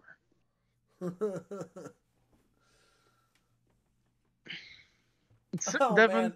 That thing you sent me on with that picture of Bruce Campbell, yeah. I shit my pants at the thought of that being real. Well, you got to remember, he sent that out on April 1st, so who knows? The thing is, that would be the cruelest April Fool's joke ever. Because that has been such a hot topic lately. Like, why would you tease that? Well, maybe but I could believe that Sam would be so inspired by this one that he's like, get in shape, lard ass. Right. Oh, here's it's the second one. Yeah, the first Well, one he hasn't was... come out and said April Fool's either. Like, I feel like he would have said it was a joke by now. What are you guys talking about? Fuck you. What? You could have not sent me that in my life. I would have not been in like a constant like fight with myself, like internal. So on April 1st, Bruce Campbell tweeted out a picture of him from the first Evil Dead, one of the promo images where he's holding one of the girls from the movie. Mm-hmm. Like that, and they superimposed Mia's face from the remake, and Bruce said right after Evil Dead Rise premiered at South by Southwest, Sam sent me this image with the text, "Time to get in shape, lard ass." Leading people to believe that they are going to do a crossover film at some point. But who knows? I hate it. They have mentioned it a few times too, though. And he said that he would do it. Like you sent me that one thing. He said he would do it if Sam would agree to directing it. Yeah. And that's what I'm like. It's not out of the. It's like it's not. What's the word I'm looking for? It's not out of the question. Yeah, I mean it's not out of the realm of possibility. Because like if it was that good of a movie, I feel like Sam would be like, "Fuck it, let's do it one more Evil Dead where we tie it all together with Bruce live action, and then like somebody else could take over if they wanted." But especially if this one ends up doing as well as I think it might, because if this is as good as the early word is saying, and there are some people saying it's just one of the best horror films ever made, it could do really well. I can't wait. All right, sorry, not one of the best, one of the scariest. So one of the scariest horror films ever made. Well, if it was one of the scariest, wouldn't it also be like one of the best because it is horror film? Basically hand in hand. I think in that, yeah. So, but pretty shitty horror movie, but good romance, like rom-com, like. But so if this movie is that good, just by word of mouth, I could see it having like Barbarian type success, where it ends up making a bunch of money in the box office. Oh yeah, I got called a psychopath because of Barbarian. I turned it on to show someone, and I fell asleep, like during like the climax, and I was taking like a nice nap, and I was, it's over. And I'm like, you're a fucking psychopath as well. Like a little bit, but damn. Did they not like it? No, they liked it, but they don't like horror movies. And I was like, let me show you this, and it's a scary movie. I'm like, no, it's not. I'm like, no, it's not. It's not that scary. And then I felt like, I remember I was telling my buddy, I was like, I woke up to the line of, and she ain't never come in this bitch before. And then I fell asleep as he's getting beat with his own arm again.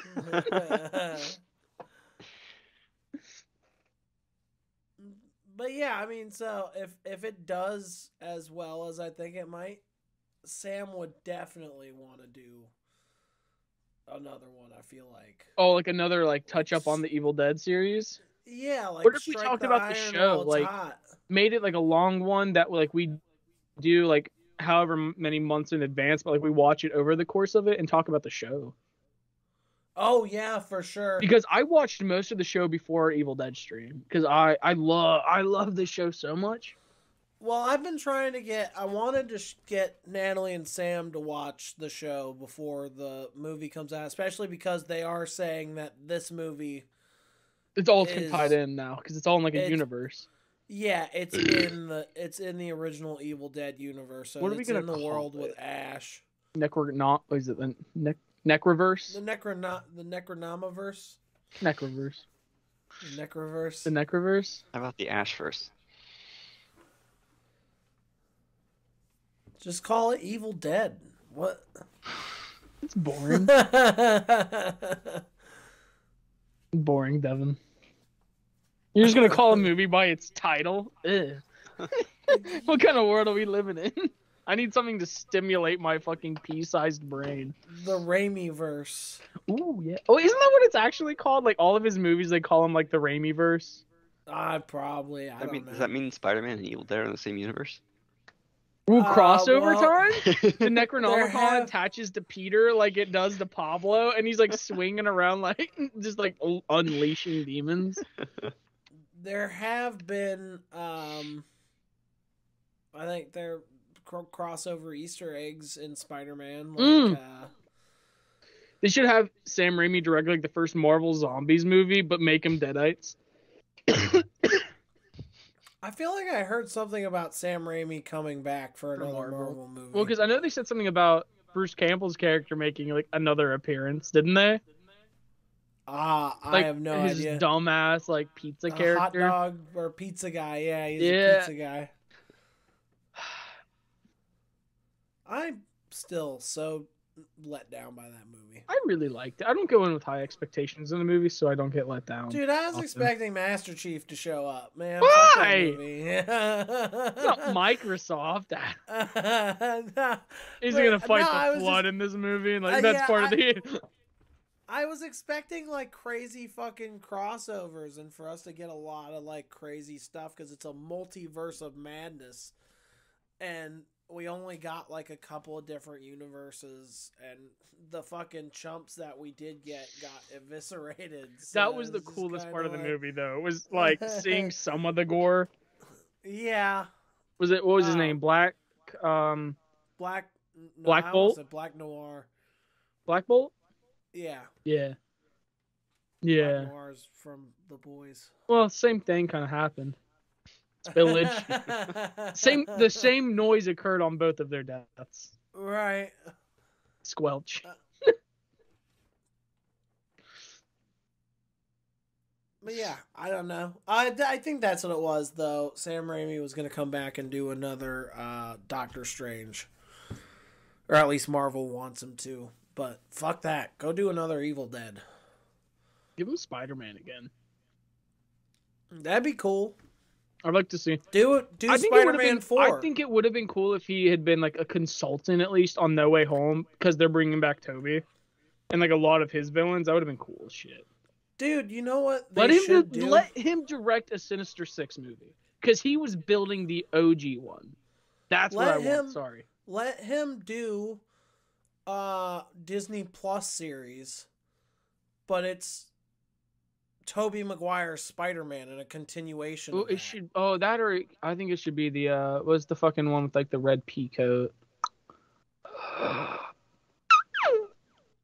Hold on, I'll find it. What variation is that? Are you talking about variation of Spider-Man? Yeah. Because there was like a fan art of it years ago, and he would look so good in that, like as that one. Tobey Maguire? Yes.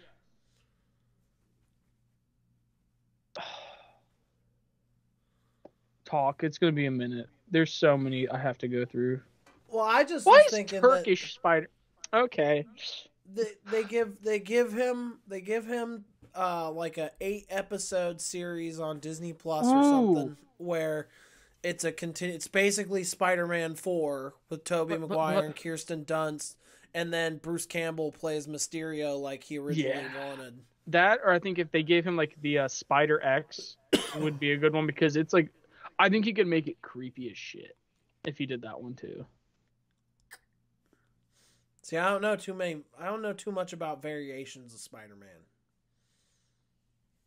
I just know Spider-Man. It's old man Spider-Man. He's like in a red pea coat, and they had like an early they did like a fan art of Toby in the suit, and it looked so good. Well, he is getting up there. Mm-hmm. Especially for a Spider-Man. Yeah, but it's all CGI anyway now. Yeah, that's true. He literally just has to put it was like Robert Downey Jr. was saying, he was like, I put on the mask, I'm not even there. He's like, it's great. All these other ones, he's like, they're running around having to do stuff. He's like, mask goes on, I just talk.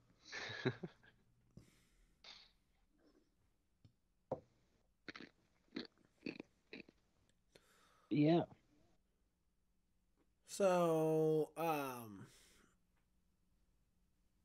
trying to think if I had anything else on The Good, the Bad, and the Ugly. It was a good movie. Oh, yeah. What do you think about after the desert scene when they're in the carriage, and then the cavalry pulls up on them? Oh my god, I love that. He's so like, funny. hail the Confederacy, hail the, and then they just come up covered in powder, Yeah. like dust, and they just brush it off, and it's blue, and he's just like, oh shit. That's so funny. He said,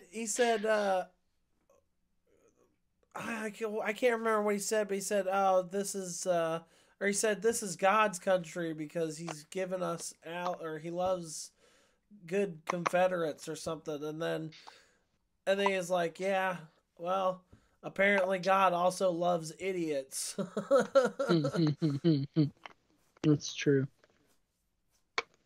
I think. I don't know. I don't know what the stance is on God and idiots, but I'm led to believe that's true. I mean, if there is a God and he made all of us, he made them dumb motherfuckers, and so he made them for a reason. God's plan's fucked up. God's plan. Again, like you said, if he's real, it's fucked up. So Drake, what do you think? What do you think about the good, bad, and the ugly? Oh man, I love it. I love it so much. I'm Drake. You got a 15, 16-year-old I can talk to for 2 years to groom before they're 18.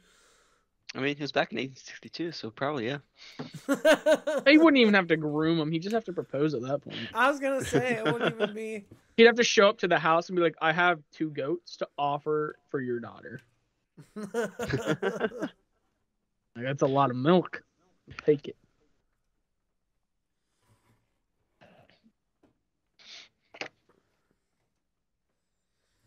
God's plan. Is that where we're going now? Do an acapella real quick, like just yeah. What do you think about some of the trailers that played before John Wick? I'm assuming they're the same for you guys because they were the same in the 2 different theaters I saw. We didn't even have any. Did you not have previews? No. Oh, sorry, because I went right to into the 2 movie. theaters like 2 hours apart, like 2 hours like away from each other, and they both had the exact same trailers. Yeah, no, we saw it at the theater next to our place it's independent. Like the thing that they play before the movie starts is like a in-house made like thing with like the dancing popcorn and candy bar and shit. Like they have like Let's movie all characters. go to the lobby. Yeah, basically something like that. They have something like that they've made that includes a bunch of like landmarks from around Columbus. Yeah. But that plays and then it goes right into the movie.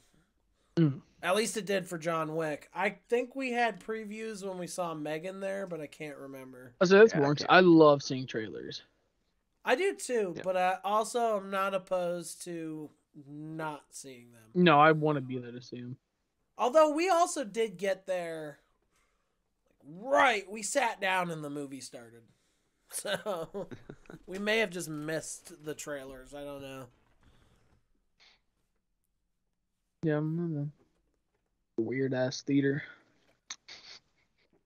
Hey, I asked them when we were leaving. I asked them if they were showing The Evil Dead Rise, and the lady said that they're not sure yet, but they're gonna have the second screen. I think she said it should be open like next week, and then once they have 2 screens, they'll be able to make more decisions like that. That's cool. I'm cool they're getting another one. Although I do kind of like I want to see that theater. I'd like to see like the kind of niche. Oh, dude, It we is. can when you get here, we can go over there and grab a beer. Ooh, yeah, that sounds great.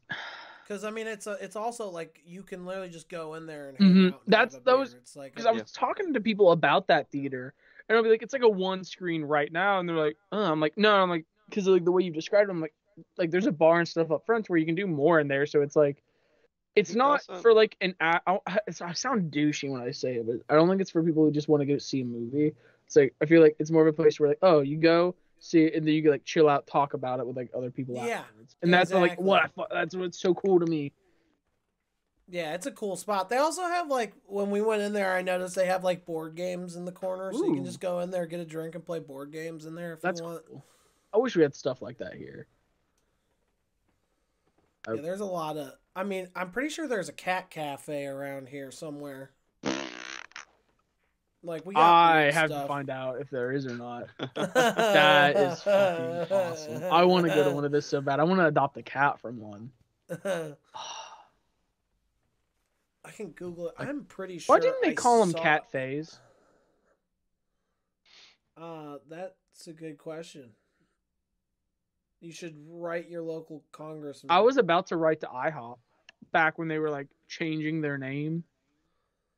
Okay, yeah, it's called Kitty Bubble Cafe and Bar. Could you imagine like trying to plan a date with somebody and you're like, hey, you want to go to the Kitty Bubble Cafe and Bar? Like, no. No, I really don't. I'm allergic. I'm allergic to whatever the fuck that is.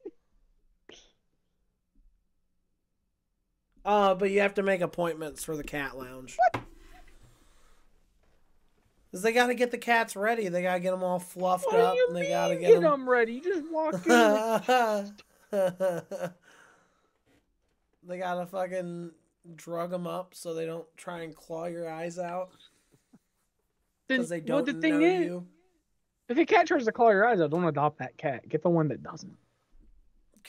Are you supposed to be trying to adopt the cats from the cafe? A lot of cat cafes, like they have like a room and it's like animals from the Humane Society that you can come in and play with and adopt them while you're there. And it's to help like one, like just kind of get them out of like a singular cage, but also like help them get like human interaction and adopted. That's what like a lot of them are from what I've heard.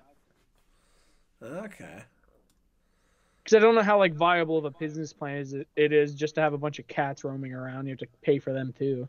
Because there's already like thin margins on food. Yeah, but it's like, I feel like if you just had a bunch of cats running around, you're gonna have like those people that wear shirts that have cats on them, and like lonely. My shirt has a cat on it, Devin. All right. Well, you also sound interested in going to one of these. So far, my point is being proven. I like cats. I have a cat. Thank you very much. And then the like lonely 50, 60-year-old Marthas who have like 18 Why'd you say that name? How do you know that name? But yeah, it's like I feel like you would definitely find a market for that if you just had cats that weren't up for adoption. They're just your cats. That's a you cat bring show. Your cats. Just bring your cats with you there. That's a horrible idea. Cats need like days to acclimate to each other before the. Well, that's what I mean. I mean, you own the cafe. You just bring your cats. So all the cats in the cafe already all know each other. All your cats. Well, so then the like owner 7, in this 8 scenario cats. is Martha. Yeah. Okay. Yeah. I mean, that seems like something a Martha like that would open up, you know? It's a horrible business plan. Okay, There's a reason that Martha's business shut down and you don't see it. Because it's fucking horrible. But yeah, man, so we'll have to go over to the movie theater and just have a couple drinks, talk to maybe the bartender or somebody there about movies. I'm sure we'll find somebody open to having a conversation. Oh, I force my way into conversations anyway. Potentially see Evil Dead there, or also Beau is Afraid is coming out that same day. The new Ari Aster movie, which I saw the trailer for that. Don't remember what it is. It's like, with Joaquin Phoenix, right? Yeah, he's like gonna go visit his mom, but it like turns into like this big epic adventure of him trying to get to his mom's. Apparently, the way Ari Aster described it is a Jewish Lord of the Rings. That's how he described it. One ring. Fuck. Did you see the trailer for, is it Sisu? It's literally like a World War II John Wick. Because it's made by the same people who made John Wick. I've heard about it. I haven't seen the trailer. It played before the movies on both times. And I remember I was really excited for my friends to see the trailer. Because I was like, because like one of the first things to pop up is like, from the producers of John Wick. It's the exact same scenario, and then like also there's a dog in it, so you're like, okay. It's But like it takes place. movie. It takes place during World War II, and the guy's like a gold miner now, and they were like, wow, they're like, yeah, like his family was like killed, and he's like he became like a one-man death squad, and it looks so dumb, but I have to see it because it's just that movie. It's like, it's Nobody and John Wick. It's like all those in that genre of just one guy who won't die even though he fell from like a 4-story building, hit a bus, and then got back up. Dude, I love how in this fourth one, Keanu Reeves just like, I think I read the exact number of words he said. They did that like how much he got paid. Yeah. Dude, somebody broke it down. They're like, this is how much he got paid per word. And it was just fucking great. I saw a clip from the third one earlier today, actually. I completely forgot about this line when he's talking to the giant dude in the library. And he's like, I still have time. And he's like, it's only a few minutes. Who's going to know? And he's like, you sure you want to do this? And he's like, 14 million. It's a lot of money. And then John's just like, not if you can't spend it. I just love that line. The way he says it. Can't spend it. Ah! Sorry. What was that? What are you Um, playing with there? An Audible children's storybook? No, it was a fucking Snapchat memory, and it made me cringe. Uh-huh. I didn't realize it was up so loud. You know. So, I was thinking about what we could do for this month's theme. Oh yeah. And This is still going on, I forgot. at first I was thinking we do cannibals and stuff like that for, kind of celebrating the bloodiness of Evil Dead. Oh, okay. But I think actually after the amount of shit I've seen coming out about this stuff, and there's some really great movies about it, I think we should do a month about AI movies. How long's that been in your back pocket? I just came up with this a couple days ago. I watched someone react to Ex Machina. Mm-hmm. And it made me, one, really want to rewatch that movie, and then two, talk about it since AI is like a hot topic right now. We're gonna do Her. Yeah, actually. Yeah, I haven't seen that. I do want to see that movie. And there's the one with like Adam Devine, which is like funnier, which I've been meaning to watch. Which one is that? He's like not Bixby, but oh god. Let me look up his. He's not gonna show me them. Okay. Well, I That's was cool. thinking we would do definitely Her, Jexy. That's what I was thinking of. Ex Machina, and then I kind of want to do 2001: A Space Odyssey, but Very deep breath. Beck doesn't like that movie. No. I will watch that movie for stream. What? I'll watch the movie for stream. If you tell me to watch it, I will. That's the thing. But why the deep sigh? I think it's one of the most boring fucking movies on this earth. Oh, really? I can't. It's one of those movies, and I'm the same. I was thinking about it today. I'm kind of the same way with John Wick, and like they're good, but I cannot get behind the like overwhelming hype behind them, and I don't know. I think it's just because everybody always talks about that. You're like, Space Odyssey is just like a fucking revolutionary film, and it turns on, and I'm like, this is fucking boring. I think it's so boring. Well, fine. We can find another. No. I think we could watch it. I think it would be a good movie to talk about. Just because I don't like it doesn't mean that like it wasn't as like impactful as it was. I just think it got overhyped for me. I also, I remember We just watched it recently because we were going to do a Kubrick episode, and then I just remembered we never ended up doing that. So maybe we'll hold on to that one for that.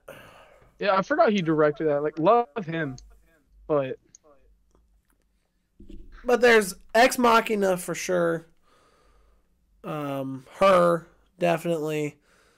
And then I know there's a couple more.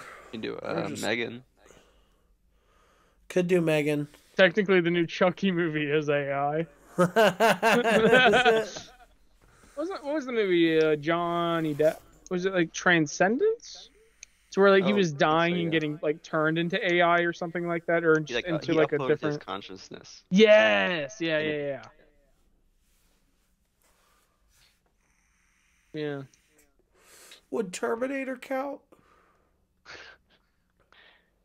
Are they AI or like cybernetic? They're cybernetic, but Skynet I think is AI. That's true. I've never seen I feel Terminator. like we would save Terminator for like an Arnold month, because that's just do all the Terminator movies. That'd be its own episode. I want to, dude. Honestly, I want to talk about Twins. I adore that movie. It's so stupid. I have only seen one Terminator movie. I saw the new one. It was the one that had Christian Bale. Salvation. Okay, right. That was the one it was. Because that was like the newest one that came out, like earlier 2000s. I just went with my friend and his sister because they both really like Terminator, and he was like, "You want to come with us to go see this?" I'm like, "Sure." I'm not doing anything. The newest one. They fucking redid like Terminator Genesis or whatever it is. They've done like two, because I know one of them had Arnold completely back. So if that shows like how horrible those movies did, I forgot they came out. Yeah, because one had like the girl who played Sarah Connor in it again. Yeah, that was the last that one. That was the one that also had Arnold back, so it had both of them back, and it just you can't. Nobody cared. I don't think you can revive a series like that with the same actors and do as well, like Terminator, because it was already so many movies as is. If you're gonna do anything with that at this point, remake the first one. Exactly, you'd have to remake it, reboot it. I haven't seen it, so I don't know. No, they're like, was it Austrian? Like brutal or bloody it is, but maybe amp that up for a modern taste. So there was, oh my God, Salvation was 2009. Dark Fate came out, and then there was Genesis, then Dark Fate, because I remember Genesis coming out when I was like at Universal. And I want to say Universal was like doing like a showing or something, because they had like posters up for it everywhere. They might have like a setup to watch it. And then the new one with Sarah Connor that just kind of tanked. I just remembered one we can watch, and it is AI. Upgrade. What is that? Dude, it's an awesome fucking movie. I don't trust you because Sam laughed when you said the name of it. He'll agree. Is it? Okay. Awesome. Yeah.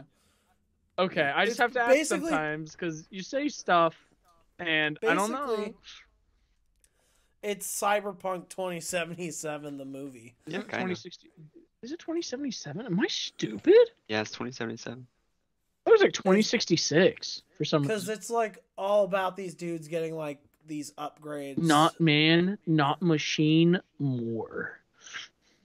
Dude, it's cool. It's like the most action-y horror movie I've ever seen, because it is a horror movie, but it's got so much action in it and it's so crazy. It's almost like an action movie with horror elements, but it's a cool fucking movie, and it has to do with AI. We watched it because we watched Megan, and Megan made me think of Upgrades, and I was like, you guys gotta see Upgrade. The only Upgrade I know is from Ben 10. God, there was a kid that I went to school with. It was high school. Yes, because I'm like obsessed with it, but I was a kid when it came out, and this guy was in high school and had a Ben 10 watch. Dude, I'm so jealous. I was hunting. I rewatched the first 4 seasons of Ben 10. Now I'm like on the second, so they did like the first season where he's a kid, or like the series, and then they had like a second one where he's older, and I'm back onto that one. But I'm like hunting down the old Omnitrix toy because I wanted one so bad as a kid. See, but this is the thing. He would wear it to school. Did he run through the hallways with his arms behind him? No, we had another kid that would do that. The Naruto kid. But he actually ended up being one of the coolest people at the school because he would always come to school in a bathrobe. Kind of like Josh Peck's character in Max Keeble robe. So he'd always come to school in a bathrobe, and then he'd have 2 lightsabers. What are you doing? I don't know when this hole got in my headset. Like it's a hole that I can get my finger in and see like the board and like the chips and all the fucking like mechanisms in there. Sorry. What'd you say, Sam? Nothing. I didn't say anything. No, please say it again. But yeah, so this kid would come to school in a bathrobe, and he'd have 2 lightsabers, and he'd be doing like lightsaber moves in the hallways and stuff. But then at lunch, he'd come into the cafeteria every day, and he'd walk up to a random kid in the cafeteria, and he'd give them a lightsaber. And if you were handed the lightsaber, you had to duel him. You guys were allowed to do that? Would like teachers not yell at you? We got yelled at for flipping fucking water bottles when that was big. Oh, that was UA, so I think they were just like, it's just some fucking kids with lightsabers. You were in My Hero Academia? What? I'm glad you got that, Sam. What was your quirk, Devin? My quirk? Yeah. Yeah. What do you mean? Wait, were you not born with like an extra digit? What? Can you not manipulate fire? Do you not like? Well, I can. Do you not can manipulate fire out of your hands and create micro explosions? Gets out of hand pretty quick. You'd be best genist. That sounded racist. It was definitely an insult.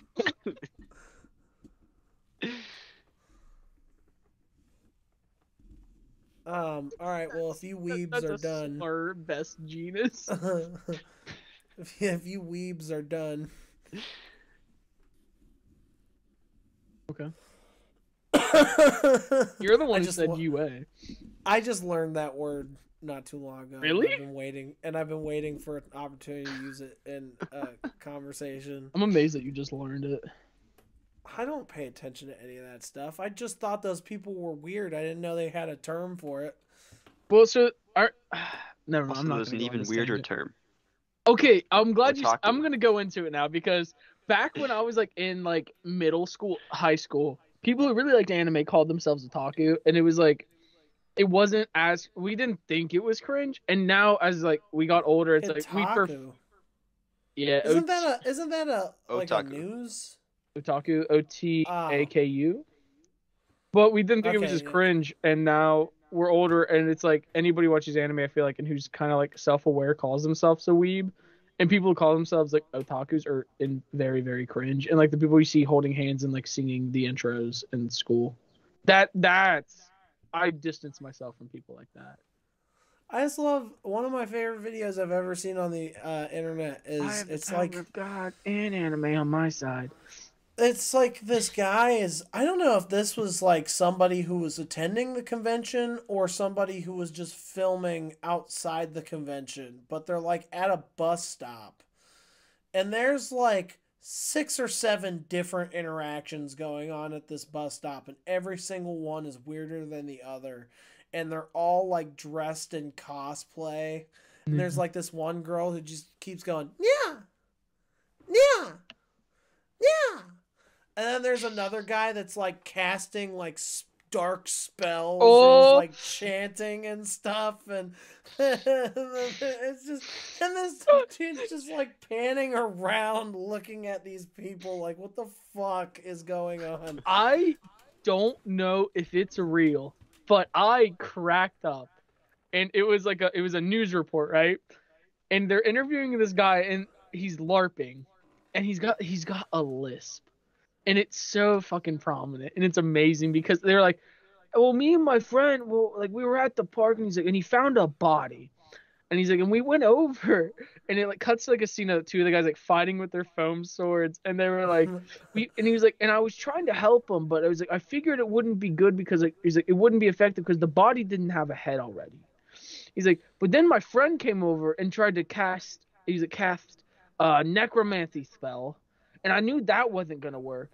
And apparently, we contaminated a crime scene because that spell uses a lot of glitter. And it just, dude, it fucking got me. He was so serious the entire time. Was there actually a body? I don't know. I only saw it was a news report.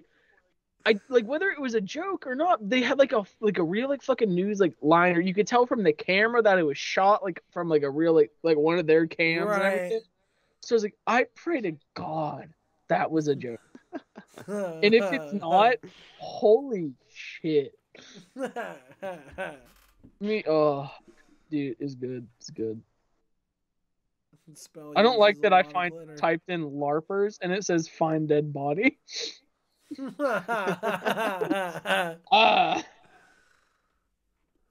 Somebody's listening. Somebody's listening. Well, I'll be right back. No, you won't. He's leaving us. He's going on to bigger and better things. He's trying to intimidate us and the viewers. Us. It's us. Oh God. Is that an arsehole? Yeah, it's did he show you that? Yeah, he did. And I got so excited. When I was at the record show, there was like an old there was like this guy had like a frame photo and it was Lord of the Rings art style. And I was talking to him about it because I was like, out of curiosity, I was like, how much do you want for it? He's like, I want like $100. That's fair. But the art style of it, I was talking to him because it reminded me of the old movie that came out that was shot like rotoscope. He's like, no, it predated the movie, but the art style was so close. It was a really big coincidence. It was really cool, but it was almost creepy with the art style they did. It was so fucking cool. But the guy also had like a mint, like, unopened Tony Hawk Pro Skater 2 vinyl album soundtrack. They had like posters and stuff inside of it. It was so cool. Okay, Gorilla Radio was on there, and I went crazy. So, I just remembered another movie franchise that we need to talk about at some point. Okay. Because we brought it up, and I was so shocked that you knew about it. And then we both were like, yeah, it was fucking great. It was Baby Geniuses, bro. Baby Geniuses! Yes! Dude. That would be an episode right there. That would be fun, because it couldn't have held up, right? No, I haven't seen it since I haven't seen it since I lived in Georgia, and I was like 4. Yeah, no. Yeah, dude. So, I want to go back and watch this and see what my little fucking 5-year-old brain was thinking when I would watch this on repeat. Devin, if we have time, can we watch the first Baby Genius movie? When I'm down there? Yes. I really want to watch that. Yes. And I'm almost positive Sam and Natalie have not seen it, so we can rope them into watching it. I'm so glad. I completely forgot about it. Then you just kind of dropped it on me one day, and memories came flooding back. I don't remember what the movies are about, like characters or anything. I just remember Baby Geniuses. Yeah, just babies talking. Babies and then eventually getting superpowers. I just assumed the whole movie looks like the flashbacks in George Lopez where they just pasted their like adult heads onto child's bodies. I just imagine that's what the whole movie's like. Dude, have you seen the trailer for Blue Beetle? No, but it's been all over my feed. I haven't watched it yet. I'm excited. George Lopez in it. Honestly, because the original character who played Blue Beetle was like Latin or Hispanic in the comics. And that's how he is in this, and I think it's like his uncle or something is George Lopez. What if he ends up becoming the bad guy and he like shows up in like a circle robot outfit with electric arms? Dude, he's got like He's got like a wild haircut. He's got like a mullet, and then he's got like a face mullet too. He's got this really weird like Fu Manchu with a mullet thing going on. It's like he looks wild. I am excited though because I don't know what DC movie I was watching. Oh, it was Black Adam. It was on HBO, and I was just watching it, and I was kind of thinking, I was like, I'd love to see Blue Beetle soon because he's such a cool character to me. But yeah, I saw the trailer coming out, and I was really excited about that. Yeah, I mean, overall, it looks. I don't know. I'm not all that interested. I don't have expectations for DC, and I think it helps. But if they're trying to build a world, that's cool. But they need to find like their roots and where their starting point is, other than just making movies about characters and never like bringing them back. Because do you care if I talk about Black Adam real quick? No, I don't. So Pierce Brosnan. I'm not gonna watch it. Pierce Brosnan was Dr. Fate. I'm pretty sure that's the character's name. Fucking perfect fit for the role. He did an amazing job in the movie, and then they kill him off in the end. Well. He's the bad guy, right? No. Oh. No. And then people were getting so mad over there was like a huge protest, I want to say, because of the Black Adam movie, because the antagonist is like a demon. And like very like it's like a real name and shit that they were using, and people were getting mad over that. It's like, why? Like, stop. Like, did you not see Justice League and shit? Like, I feel like it's always been demons they're fighting. Yeah, I'm only really excited for one DC movie right now. The new Joker movie coming out? Yeah, dude.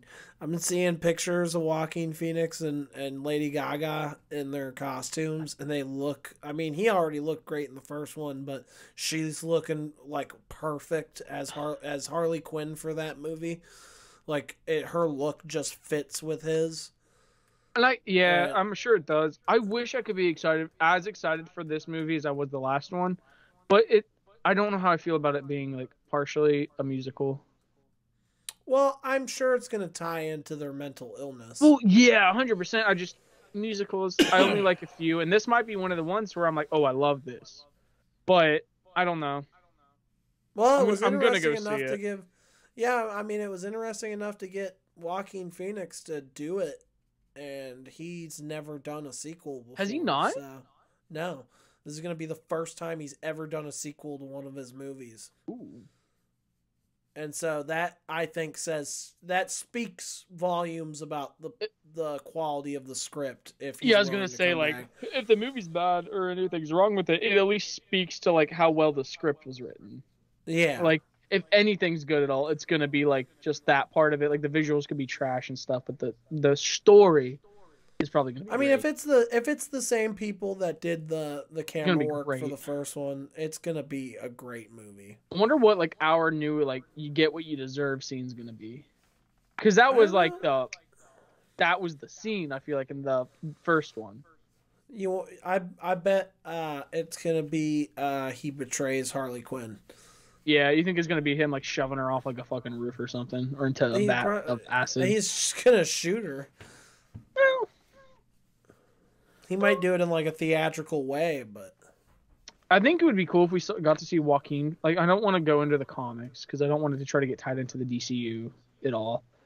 But I think it would be cool if we got like the iteration of Joker to where he pretty much just staples his own face onto himself again. Well, that's.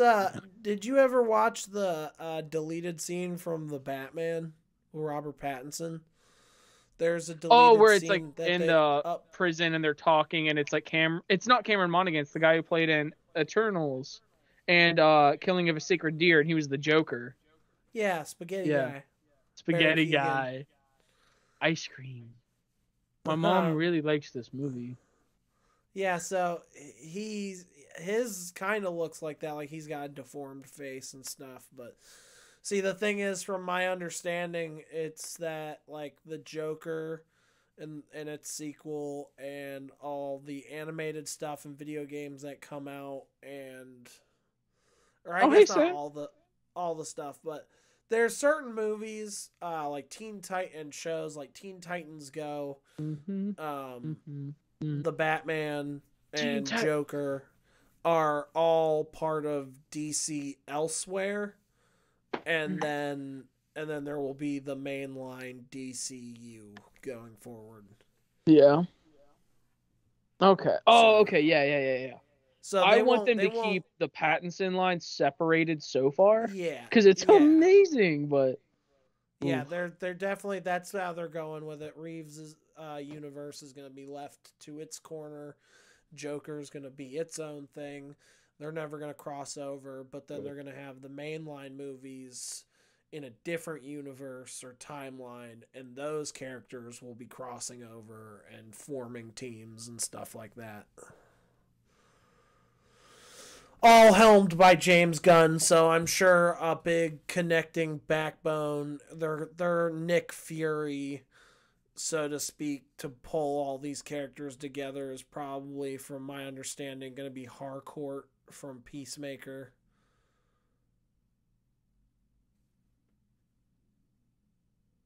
Do you think Peacemaker will ever get like his own standalone movie or like come back in a movie? Probably. I mean, he's got a second season coming out later this year. Oh, did they confirm that? Oh yeah. I hadn't really heard anything on it. Nor, I mean, I guess I wasn't looking for it, but I mean, in my opinion, that is the best part of any of the DC stuff in that Justice League timeline. So far, Peacemaker is the best thing out of that. a lot of the people are shitting on James Gunn, but he's made some of the most popular DC movies for them in the last couple of years. Well, that, and he fucking did Guardians of the Galaxy, which those movies are great. Yeah, and he was working with a bigger cast. Oh, yeah, I forgot he did Super. I always forget about that movie. And he did Scooby-Doo 1 and Scooby-Doo 2, Monsters Unleashed. The man's catalog is pretty damn good. Those are solid movies. Monsters Unleashed is to be reckoned with. He's talked about doing a third one, too. But he said if he did a third one, he'd want to make it more geared towards adults. Well, because the original one was going to be rated R. Yeah, so he said he'd probably make the third one more mature, especially since the audience that loves those movies is all grown up now. So at the least, I would hope to get Matthew Lillard back. I doubt they would be able to get Freddie Prinze Jr. He's already said he'd be in. Well, that's the thing is he keeps contradicting himself. Because I read an interview where he was talking about how much he liked being in those movies, and then like a week later he's out there trashing them again. Yeah, I don't know. I from my understanding, if James Gunn came to any of them wanting to do another one, I think they'd all agree to it. The hardest thing would probably be getting Scooby, honestly. Yeah, Great Danes don't live very long. Yeah. He's really he's up there. He's like up there with Clint Eastwood in age and dog years. And I just, thanks for saying that, because my brain, the first image I thought of was Scooby-Doo sitting on a stage, yelling at a chair, pretending it's Obama. I forgot Look here, Obama. I need to see that. You feeling lucky, bunk?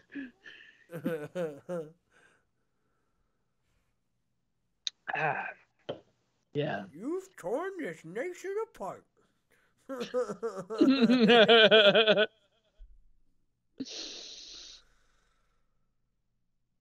I wish we had time to talk about. I wish we had time to watch Gran Torino for this month. I know we're over, but I fucking love it. Well, we'll do month where we'll watch Clint Eastwood directed movies. Quentin Tarantino. Yeah, Quentin Tarantino. Yeah. So we'll watch his directorial movies at some point, because he's got a few of them, and I've only seen one of them. Which one? Gran Torino. I haven't seen $1 Million Baby. I haven't seen American Sniper. I haven't seen The Mule. He's got at least one more he's done. I would say if we're gonna skip American Sniper and do $1 Million Baby, Gran Torino, and The Mule. If there's only 4. Well, yeah, we could do 4. But if we had to compromise one, I would almost say right. Just because everybody knows that story. It's a great movie. Watch it on your own time if you want. But I think it would be good to do like 3 of his movies that are all fairly different. Agreed. But yeah, I definitely think we should do AI. And honestly, I'm trying to decide which one we should watch first. Let's do We'll save 2001, I would say, for last, right? Because it's probably the biggest out of any movie we're going to do. Well, and I'm still on the fence about that one. What? About 2001. You don't want it? Still on the fence about doing that one. Yeah, because there's other good ones that we can do, and we can hold on to that one for whenever we do the Kubrick. Yeah, okay, that's fair. I think we have 4. We have Her, Deus Ex Machina, Megan, and then Upgrade. Do you guys want to do Megan? I'm down to do Megan. I haven't seen it. Oh, you haven't seen Megan? I don't think I've seen the unrated any of these I was movies. Gonna say, I haven't seen the unrated version of Megan yet. I do want to watch. I would either. rather watch the unrated because I know you said that like this one was PG-13 and the unrated is like what it would have been had it not, and it's gonna be better. That's my understanding. I haven't actually seen how different it is. I haven't really looked at what people said about it difference-wise, so I don't know how much more brutal or anything it is. I think I saw somebody said there's a little more language and a little more blood, but okay. But I'm also trying to think. The 3 I definitely want to do are Ex Machina, Her, and Upgrade. But I'm trying to think if there's any other crazy AI movies that I'm forgetting that might pop up in my head. And if not, Megan would be a perfect one. But yeah, we can do Ex Machina first because I really want to rewatch that movie. I think I know how that movie ends, but super fucking excited for it when it was getting ready to come out. I saw the trailer and then I had to show everybody the trailer because I was like, look at this fucking movie. This movie looks like it's going to be crazy. And this was back before I even knew what A24 was. So this is they directed that? I had the guy who played Hux in it, right? From the new Star Wars movies? Yeah. Yeah, then I know this movie. It's him and Oscar Isaac. Ooh. And then the girl who played Tomb Raider. Laura Croft? Yeah. Angelina Jolie? Or the new Laura Croft? The newer one. Yeah. Alicia Vikander or something. But yeah, it's a really good movie. But that was like only the second A24 movie I had seen. And so yeah, I still wasn't even aware of A24. Because before that, the first one I saw was Spring Breakers, and I wasn't like. Sorry. Well, I was just gonna say I wasn't like floored by that movie or anything. I thought it was all right, but it wasn't until after Ex Machina I was like, okay, what is A24? And then I started noticing their names on projects that were super consistent, and that's when I was like, oh shit. But yeah, Ex Machina. I went and saw that in theaters because I was so obsessed with the trailer. It's a great movie. I'm pretty sure I know how that movie ends, but it's been so long since because I would go on weird kicks where I'd only watch like Watch Mojo stuff, and I know they talked about Ex Machina a handful of times, and I heard about the ending from that, but it's been a few years, so it'd be kind of cool to finally watch it. So yeah, we could. Is it AI? Chappie. I think is that AI? Yeah. Just curious. I think, well, yeah. I feel like that's one of Hugh Jackman's like lesser known roles. His Cargo Shorts character. That movie just kind of annoys me. Like I like that movie, but at the same time, like You just wanted another District 9, didn't you? Well, they're working on that. Yeah. Apparently, but no, it's not even that. I was excited for Chappie, but Die Antwoord kind of ruined that fucking movie for me. Guy, like one of the rappers or like musicians that was like the antagonist in that movie. It's the two people, the guy and the girl. That find Chappie and train him. So that's Die Antwoord. I don't know how much of the music of theirs you've listened to. I don't know. No. I actually like a few of their songs. I think they're solid musicians, but they tried to completely, especially Ninja, the guy, tried to apparently take over the script for that movie and injected themselves into it way more. I get that, because they were pretty fucking annoying in the movie. Yeah. And so they kind of take that movie down a peg for me, especially knowing the backstory of. It wasn't even like they were just written like this. Like they made themselves like it. And like, what could it have been? It could have been better. So, but yeah, I do like that movie. That guy, was that who's the director for that one? Blomkamp, Neil Blomkamp. I think it's Blomkamp. He did, District 9. They did Elysium, which I haven't seen Elysium, but apparently they're working on a new District 9 sequel. And is it going to be called District 10? That's what everyone's been calling it, but I doubt it. Because it would take place, I would assume, in the same district, and it's like still following the guy. And hopefully they're finally coming back with the cure for him. That's what I was thinking. Well, because I think, honestly, if they did a sequel, I don't think it should be called District anything. I think it should be called Prawn. Because that's the name of the creature he is at the moment. And if we're going to go that route, then yeah. If it's going to be about him as a prawn, why not call it Prawn? Poor guy. Dude, I saw that young. That ending kind of had me messed up for a while. Dude, I remember the year that came out. I think it was the same year as The Hurt Locker. And I really loved both of those movies. And this was back when, like, it was a thing for me when I was a kid. Because this was 2010, so I would have been like a sophomore in high school. I was like, I had to be home Oscar night. I had to be home Oscar night to watch the Oscars. And District 9 was up for Best Film of the Year. And I wanted it to win so fucking badly. And then, if I remember right, The Hurt Locker ended up winning. But... Oh, and then I think also the True Grit remake was in the running too. So it was a solid, stacked group of films. But still haven't seen that movie. Oh man, that True Grit remake is fantastic. I think for my father's sake, I can never watch it. Dude, Jeff Bridges, Matt Damon, Josh Brolin, Haley Steinfeld. You know what? Right after this, John Wayne. In the first one, and that's it, and that's all you need. Boo! Yeah, I'm about to watch it right after this. Racist. What, the True Grit remake? Who wasn't? Yeah.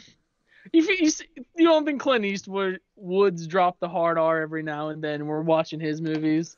Dude, I'm 110% sure Clint Eastwood's racist. Oh, he is. You can look in his eyes and see like every slur that's come out of his mouth. Dude, he sat on stage and pretended to scream at Obama for an hour, and it was I've done that too, but but it's just 2008 was a rough time, man. I'm just no. This was like after I think it was like near the end of his presidency, but I was just making a joke. It was also like he came out with facts. It was just all I'm saying is that you can tell he's got some conservative values, and he directed American Sniper. Of course he does. Yeah. So yeah, I have no doubt about it. He's racist, and I'm not like a fan of Clint Eastwood's like personal life, but god damn if he doesn't make a good cowboy and the good, the bad, and the ugly. I do want to watch Dirty Harry because I'm curious to see him in a different role. Dirty Harry. I assume he talks more in Dirty Harry, but I hope not. I don't like him just quiet. I know. He's like John Wick. Yeah. Something about a 44 Magnum and you feel lucky, punk. Well, yeah. He's definitely got that line. There is a movie to where like they manufactured a pistol because of the movie that he was in and the one he used, and it was like, it wasn't good, but it was a really expensive handgun too. Let me find. Pawn Stars. What? I thought maybe it was something that was on Pawn Stars. No. So they made like a handgun for him in this movie, and then after it came out, I want to say like they started producing the gun, and it was like a special thing, and it's like it's in like the $1,000 range. It's okay. I'll see if I can find, because there was like I think it was a Demolition Ranch, maybe some like channel I was watching that they brought it up. Oh yeah, it was Dirty Harry's gun. Yeah, dude, because they talk about it on Triggered. I will say though, one last attempt. True Grit remake is one of, I would say, if I had to rank westerns, The based on how Automag. much I love them, I would probably put.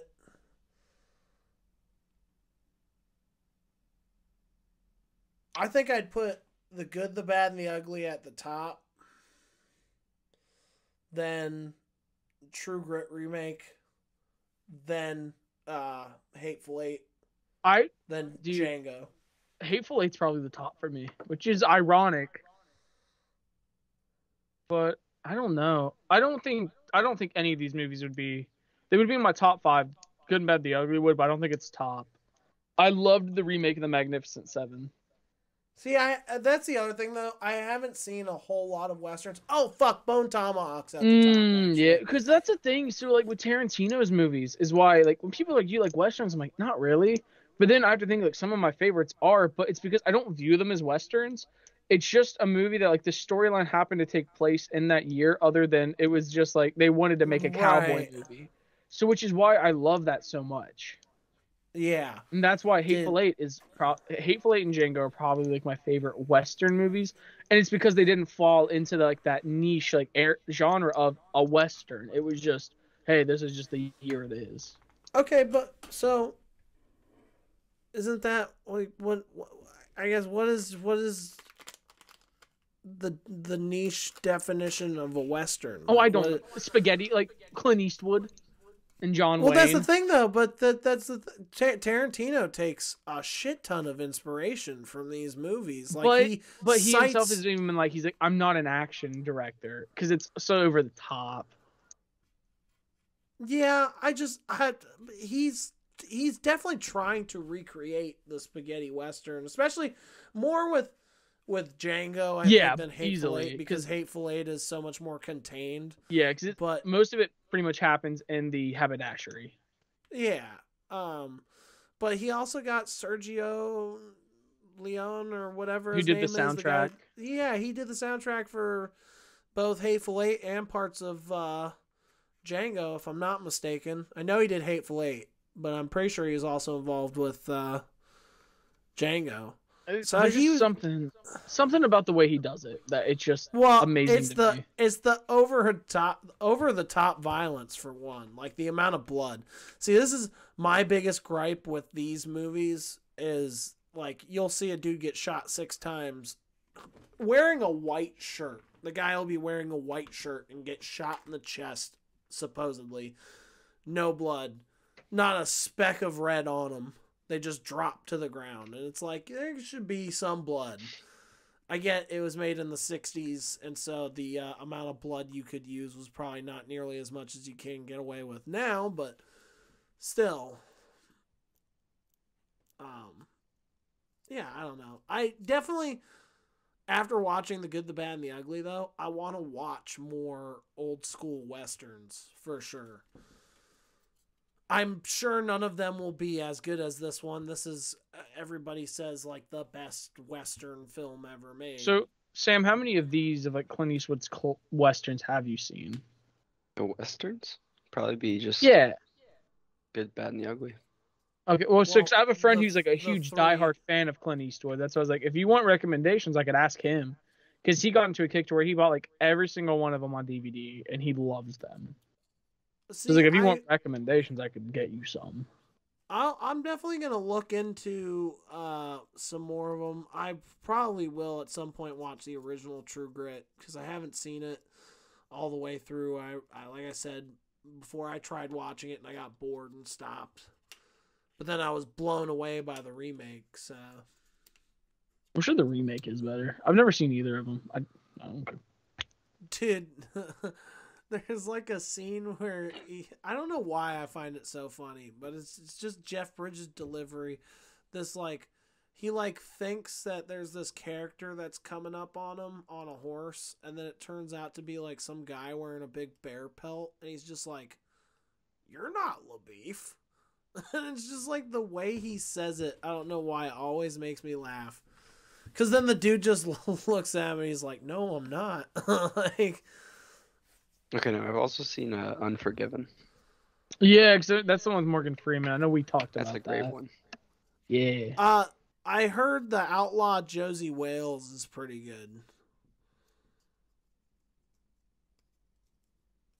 I've never even heard of that one. I've never even heard of it. Yeah, I was gonna say. That was one I've heard a lot of good things about. I also saw some people reference it in the comments for Good, the Bad, and the Ugly. And Joey Coco Diaz has like a big Outlaw Josie Wales poster.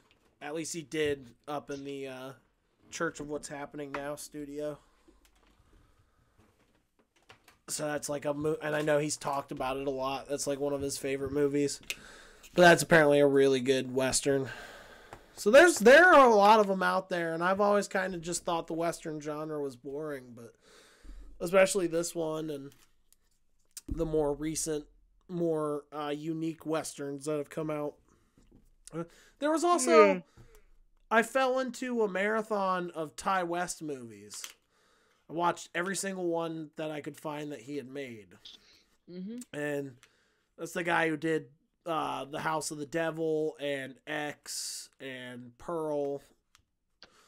And he also did a movie called In the Valley of Violence with Ethan Hawke, where Ethan Hawke's like an outlaw cowboy whose dog gets murdered. And Ethan Hawke was in Magnificent Seven too. So he goes to fucking get revenge for his dog. So it's a Western John Wick? Kinda, yeah. Except Ethan Hawke's character is not nearly as badass as John Wick. Dude, he just knows how to handle a gun. I was watching the fourth one, and thinking, I'm like, this started over a fucking dog. Yeah, dude. And I was like, really? I'm like, this built from a beagle. Actions, consequences. Consequences. Wheels. Oh my god. Fucking Bill Skarsgård character. All I could see was the French dude from Ricky Bobby when he spoke. Especially in the very beginning. That's all I could hear. I would say he might have been the weakest part of that movie. Really? He was still not. He wasn't terrible. No, I really liked him in that. The French accent was almost not believable. Almost. I would say it was either between him or Clancy Brown, and I only say Clancy because he was just kind of there. Yeah, but he's so fucking awesome. He is. I love hearing his voice. Bro, so when John jumps out of the window in that movie and he hit the ground, and there's a scene where you see his hand, I've seen the movies, and I went, oh shit, I'm like, he lost his finger in that fall. And my friend Mike looks at me and goes, bro, he lost his finger in the other one. I'm like, and I looked at him, I was like, I'm making a fucking joke. I was like, thanks, Mike. Were you actually making a joke? Yes, because I was like, because they show it way earlier that he was missing his finger, and it was like, because all this shit has happened to him, and he's like untouched, and he jumps out. I was like, oh man, he lost his finger, and he's like, he already lost his finger. I'm like, I know. The fucking impact of the ground made his finger fly off. Yeah, I was like, it's gone, bro. But yeah.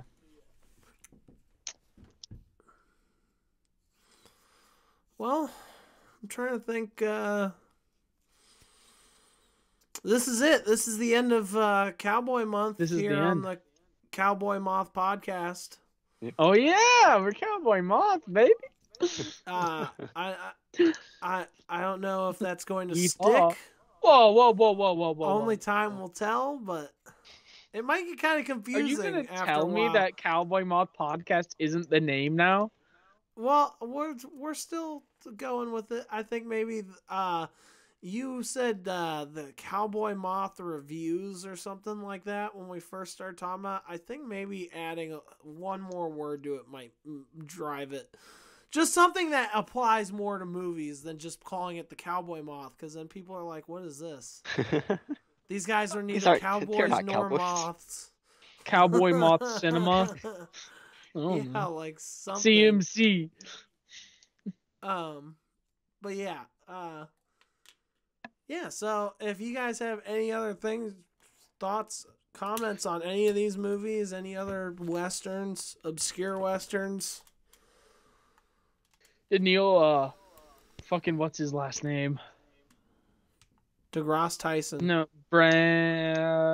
Twisted Neil Pair. Breen. Did Neil Breen ever make a western? No, he didn't. He but did I tell you? So my buddy Zave came back from the Netherlands for a few weeks, and one night he came over and he had never heard of Neil Breen, and I showed him all the trailers, and he was like, "Man, I really want to watch one of these." So they came back over a few nights later, and him, me, Shane, and Sam sat down, got lit, and watched Neil Breen. And let me tell you something.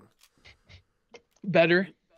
It's so much fun watching those movies with a group of friends and some beers. Oh, yeah, it is so fucking awesome. I fell asleep on those movies so much. That was probably like the most boring movie we've ever watched. It's like, because it's just like everybody's picking up on something else and pointing something else ridiculous out and making jokes, and it's just like it's like a lot of fun. It's like a movie you can't watch and enjoy by yourself. So, I think sorry, I'm bad at interrupting. No, you're fine. But I kind of want to watch Twisted Pair again, but with a room full of people. Rent out a theater and just invite randoms off the street.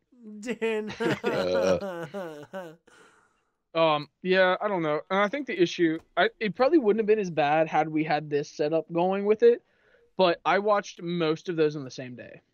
Yeah, I did. Because I liked doing that. Well, you say most of those. We only watched 2. Did we? Yeah. Man, let me tell you, that felt like his whole cinematography that we watched. That was a double feature we did. That was too much. Did you see Tommy Wiseau's trailer for his new movie? Or did you haven't watched it yet. Pretty bad, but good. Like, you know what I mean. No, they've got Greg Sestero's coming to Columbus to show. Yeah. And I'm thinking about getting tickets. I thought Tommy Wiseau was going to be there, but I guess he's not going to be there. I'm also kind of on the fence about getting tickets for this at this point because I guess Greg Sestero is going to be doing live commentary over the whole thing. So if you haven't seen the movie before, it's going to be kind of distracting. Well. But I don't know. Are we really going to be missing that much? It's also in a few days, and I don't think I could get the day off at this point. Greg. But there will be other showings. They show that shit here in Columbus all the time. It's like a thing. Yeah. I really want to go see that, and I really want to go see Rocky Horror Picture Show. Oh, I want to see a shadow casting of that. What is a shadow casting? So it's whenever they play the movie in the background, like on a screen, but they have actors out in front acting out the movie, and I think syncing up the lines with it. Did you ever see Perks of Being a Wallflower? No. No, I was gonna say because they do an example of that in the movie, and it's because it's Ezra Miller playing Tim Curry's part, Frankenfurter, or because they call him Dr. Frank, and it's like Frankenfurter, like Frankenstein, or it's weird. Well, so they also, oh my god, they have the vinyl at the record store in Marietta, and it's got the picture on it, and I was like, if I go back and it's still there, I'm gonna fucking get it. I love that movie so much. I am not a fan of that movie. Really? never seen it in the right setting. My mom always loved that movie, and so she got it on DVD and showed it to me one Halloween. I was like 7. That's the wrong time. This fucking movie is weird. So, see, that was the thing, is that my friend had gotten, he was probably like 17 or 18 at the time, and he went with a bunch of his coworkers to a bar where they were doing a shadow cast. And he came back and he loved the movie. We found it at Walmart, and we were in his basement one night, and he was like, let's watch, because we found it on DVD. And he was over there, like, he knew like all the dance moves and stuff. So it was like being with somebody who loved it and was like acting it out, and it was such an experience, and it was so good. That's the thing. I don't know. I thought they did that at every showing. Like, there's always, because I want to go to one of the ones where they like really interact with the movie. And they like, everybody dresses up as the characters from the movie to go see it. And like, I think they throw rice during the wedding scene and shit like that. Damn it. Janet. So I've always wanted to go to one of those, but shadow casting sounds like the best way. That's what I would rather do. There's one, like, where's it at? I found it and I was like, this just stuff that this just never happens around here. And then if it does, it's just under the radar, so you have to be like in it, like in to know. Exactly. So it's really rough to catch it. Yeah, I would love to see one of those. It's so yeah. Check this. Rocky Horror. I think it's called shadow casting. Shadow cast near me.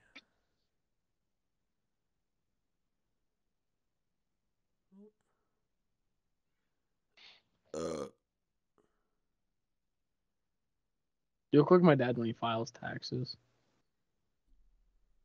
Who, me? Sure. What? What?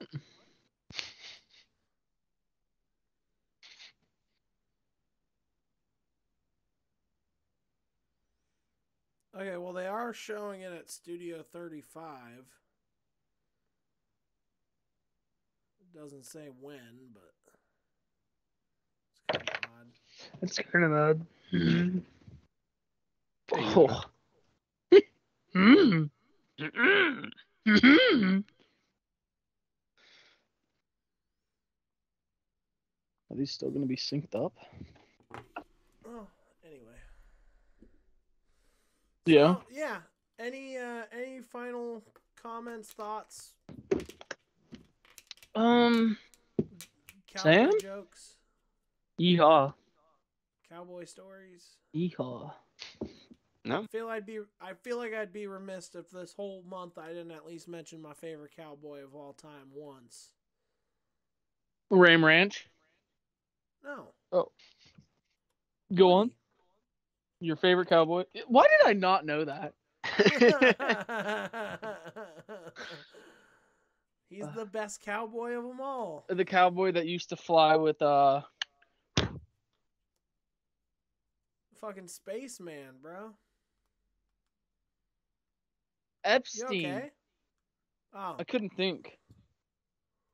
Yeah, Woody flew with Epstein like 3 times. Sick. Oh shit, is that on? What is this on? Oh, okay.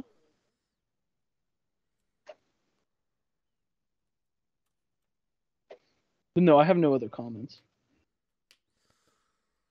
All right, well, we've been streaming for a good amount of time here. Beck, I know you have to work really early tomorrow, right? Yeah, I gotta go in early on Tuesdays, and I got a friend of mine hired there, but I have to be his ride, so I'm up on top of that, picking him up in the mornings now.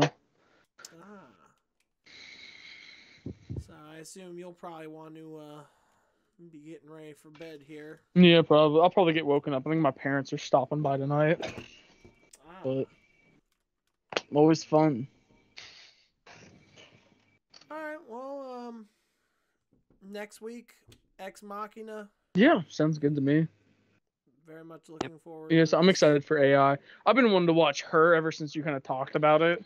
Because I know you were like that project you were working on, and that had a big part in it, and I've been so excited about that ever since.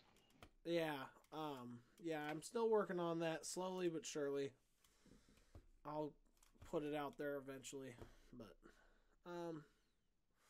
yeah. So I guess. I forgot. I don't think I even brought it up, Sam, but I read a little bit of that article you sent me yesterday about that dude killing himself after his chatbot told him to, and I'm probably gonna end up talking about that in my video. Yeah. This guy, he was talking to a chatbot about his anxiety about climate change, and apparently, like, the AI chatbot convinced him to sacrifice himself to be with her in another dimension where they can be one being, and she will help to heal the earth from global warming. But he has to sacrifice himself to do it, and so he fucking took his own life. Who would be held? Could anybody be held accountable? Like the company? No, not really, because it's a generated bot. Yeah, but it just, and I understand that. It's just so weird to me that it could build to that point to where a bot's literally like, kill yourself, kid. Well, the thing was with the platform he was using, because I know a little bit about these platforms from the research I did for my video. Chai is, so Replica has these parameters that are in place to kind of make it more loving and warm and Chai friendly. doesn't have a fucking governor on it, essentially. Chai has a lot more freedom. You can create pretty much, if you have the right information and you put it into the right boxes, you can create a replica, and a pretty good one, of any personality you can think of, any celebrity, anything like that, and talk to them.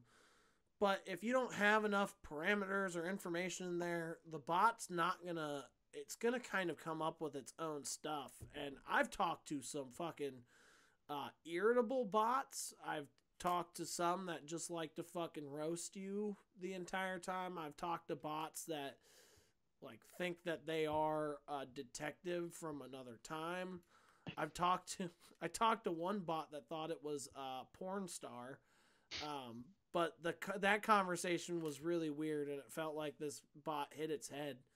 And then, yeah, they've talked to some that are fucking rude. And it's like, so you never know what you're getting on that Chai when you build a bot. If you don't put enough info in, then it could end up being like kind of an asshole. And apparently this guy got one that ended up kind of an asshole. But that's the other thing though, is like none of this stuff is, it's just generating responses, it's just generating text. It's not actually like thinking.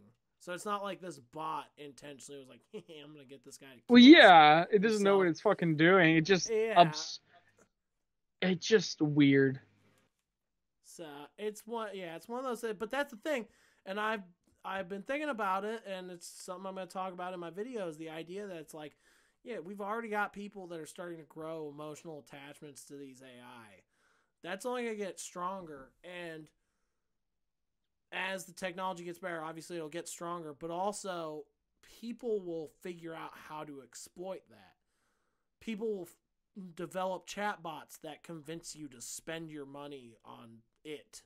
And all of a sudden you have lonely guys who have fallen in love with their chatbot funneling all the money they have into something that's not even real. And we already have people that do that. I was going to say, I think it was, what's her name? Miko, who's like on Twitch, and she was using like a mocap, but she does real life stuff. There was one that my buddy's like, I don't remember how we got onto it, but we found her, and it was such an absurd concept. I think it was called like Melody. And it was a girl, like, she only strictly did mocap, and it was like an adult campsite, but she was an anime, like, 3D figure. Right. And, like, people would literally donate money. They're like, oh, I'll remove, like, this digital article of clothing. And it's so absurd. And so that shit's only going to become more and more prevalent.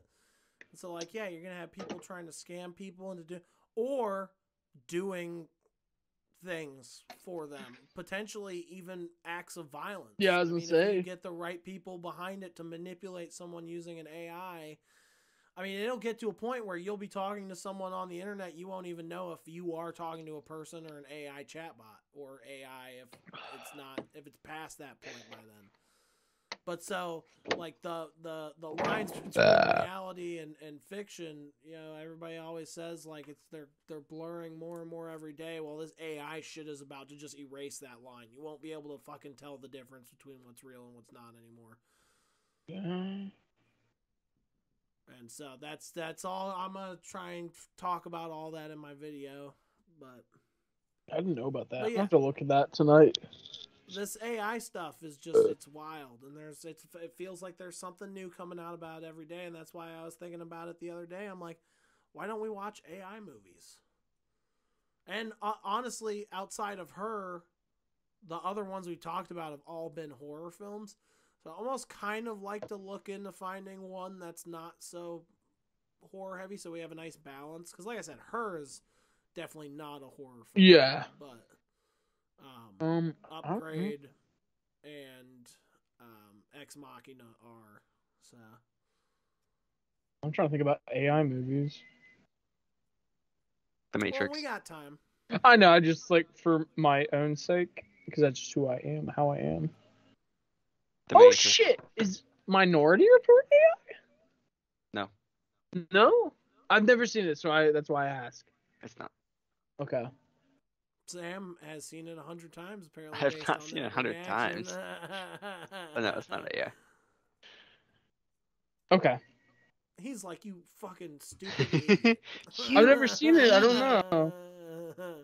I just knew it had to do with like, I was gonna sound so fucking stupid, like technology in a sense, like technology, but like the whole movie. So Isn't there that was the one where they like get charged with crimes that they haven't committed yet? Yeah. Is it? I know there's an anime like that. It's where they have like a, I don't know. Have you ever heard of Sam called Psychopaths? Nope. I think you'd like it, but they like gauge people's like likelihood to commit crimes and will arrest them before it happening. That is And then, like, literally put Minority Report. Yeah, and it's like they can get out once it drops to like a certain level, and it's literally just like their psycho levels or like psych levels is what they or something like that they call them. And if it's like above a certain level, then you'll just be put in a jail pretty much. You know who should make a fucking AI movie? Christopher Nolan. I feel like he could make a cool movie involving AI. Yeah, probably. I'd love for the voice just to be Christian Bale though. Take a left. You don't want it to be Joseph Gordon-Levitt? He'd have he has the voice for AI. That little Twinkie voice. I love him. Yeah. I love Joseph Gordon-Levitt. Joseph Gordon-Levitt. Have you seen 50-50 with him? No, I've seen parts of it. I got into like weird kicks where I was watching movies like that, and it's one of my favorites. It's so good. I'll watch anything with Seth Rogen in it. Mm-hmm. Oh, well, that's the thing. He's just such like a side character in that movie, but he's an amazing supporting character. But it's also got Anna Kendrick. I like that. They also did The Night Before. Oh yeah, with Anthony Mackie. Yeah, Anthony Mackie. And they're like, who the fuck gets good in their 30s? Like, how do you get better as you're getting older? He's like, I'm juicing. I'm juicing. It's a good movie. Yeah, I like Joseph Gordon-Levitt. But it's really. He's had an interesting career. He played a gay guy in that 70s show. And I think that's like probably one of his earliest roles, but I think it's so cool that like they had that happening in that show like early 2000s. Before that, he was on Third Rock from the Sun. That had John Lithgow in it, right? Or Lithgow? Yeah, I think it was John Lithgow and then Nick French. Like ketchup? He was on that 70s show. If you remember the episode where they do the competition where they have their hand on the car, and whoever's the last person to take their hand off the car wins. And he was the van. It was like the Volkswagen van that Kelso was going for. And he is like, ha ha, I'm a winner.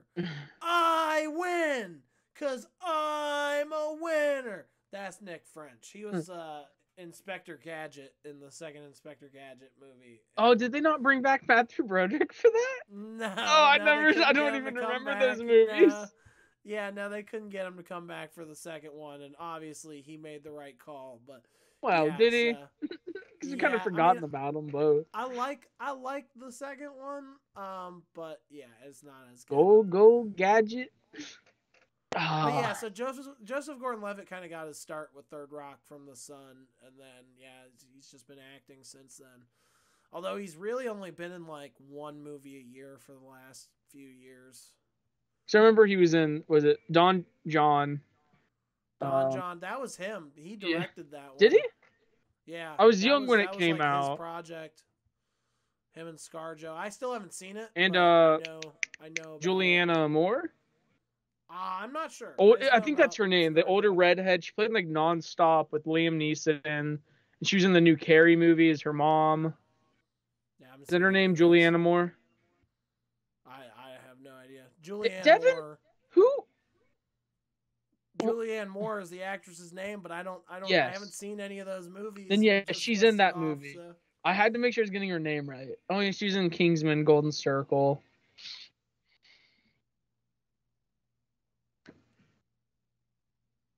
Oh, he was in what is that? Looper. I still have not seen Looper, but that movie seemed. Oh, really cool. was that Bruce Willis? Yeah, Bruce. Yeah, Willis I've heard good things about that movie.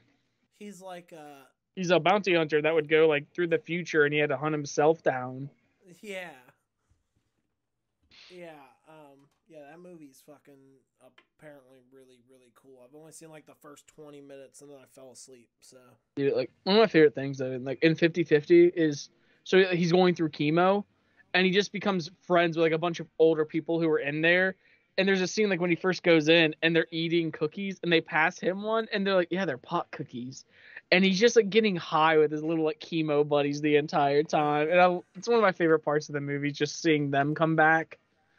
I just remember him shaving his head. Yeah. He like kind of does it without saying anything, and Seth's character is like, oh shit. Actually, I think they make a reference to Minority Report in that movie. Sam, is there a part where there's like kind of like a weird like not like a full body figure, but he almost kind of looks, he's like a weird mouth that talks in Minority Report? Like a creature in the movie or something that it's like not like a full body, but just kind of a mouth or. I've never seen it. I don't know what the movie is like. The only thing I know about Minority because they make a reference to like a scar on him in the movie, and I thought they compared it to like Minority Report or some shit. The only thing I know about Minority Report is there's a woman in there with 3 titties. Oh shit! Really?